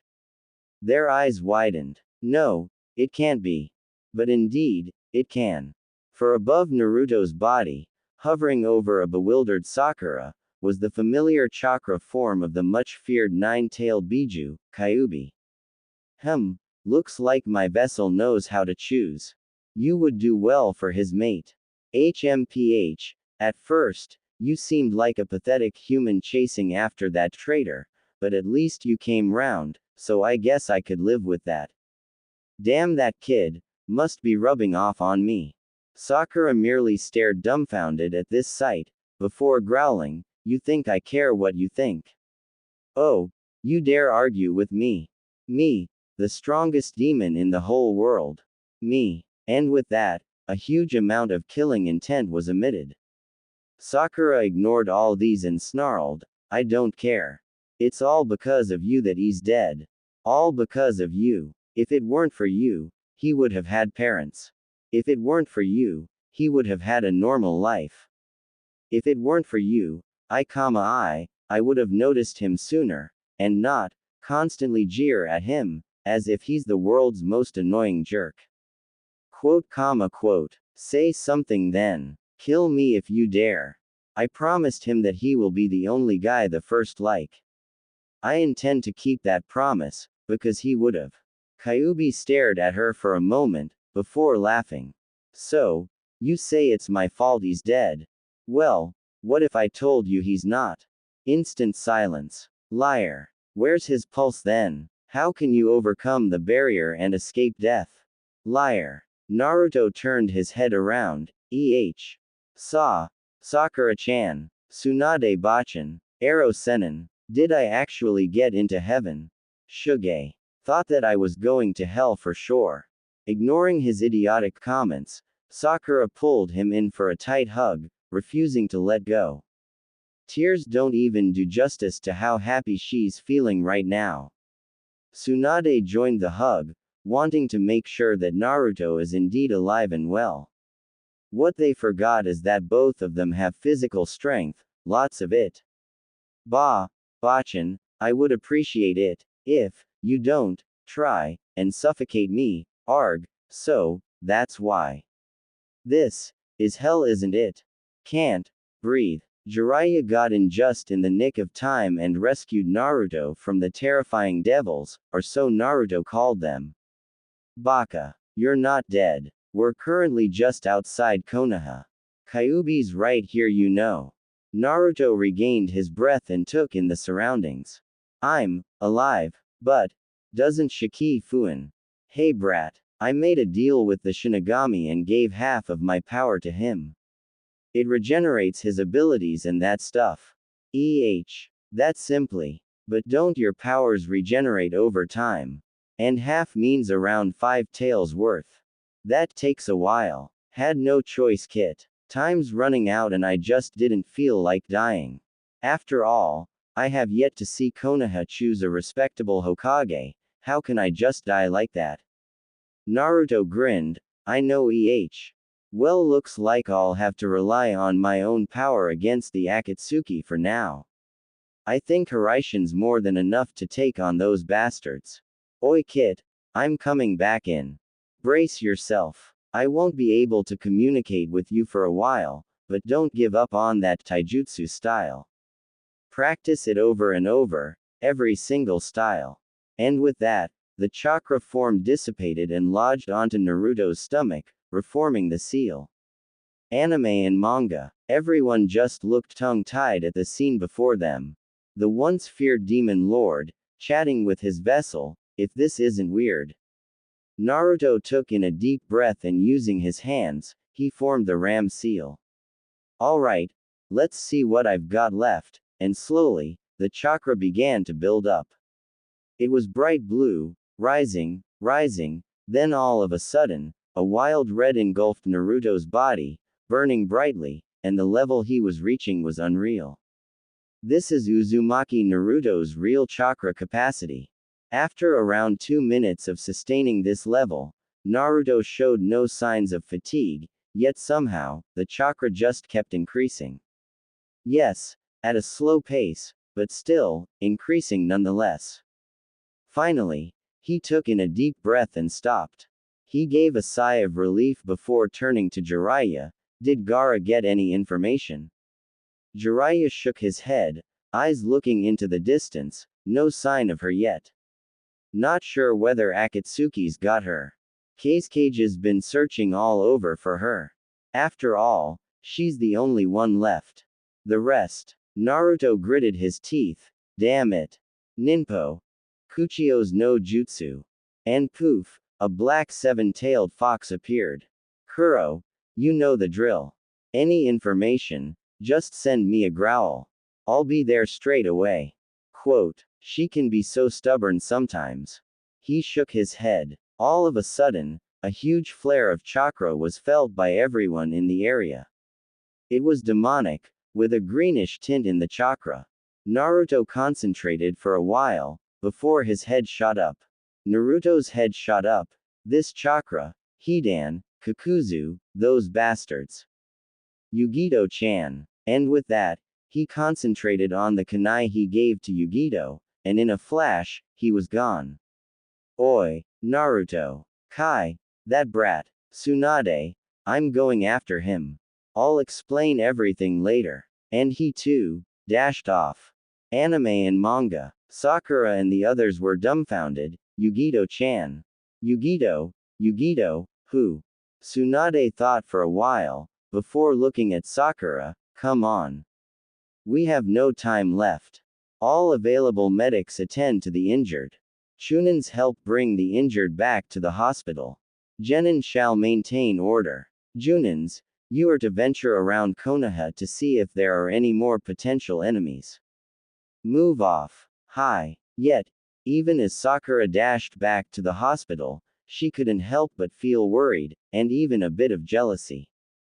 Elsewhere, Kuso, the female Jinchuriki, was slammed into another tree, after receiving the full blast of Kakuzu's Raiden, Gion. Hidan was sneering at her. My, our little kitten lost its power. How amusing. Kakuzu gave a snort. Indeed, you can control your Biju pretty well, but you're no match for us, so come quietly and receive your death, in case someone starts praying again. Devil-sama, I shall soon provide you with another fresh soul. This one will be more to your liking. And with that, he performed his ritual, ending with his scythe drawing a tiny bit of blood from the female's face. You bastards. Kill me for all I care. You'll never get what you want. Oh, let's see about that. Hidan gave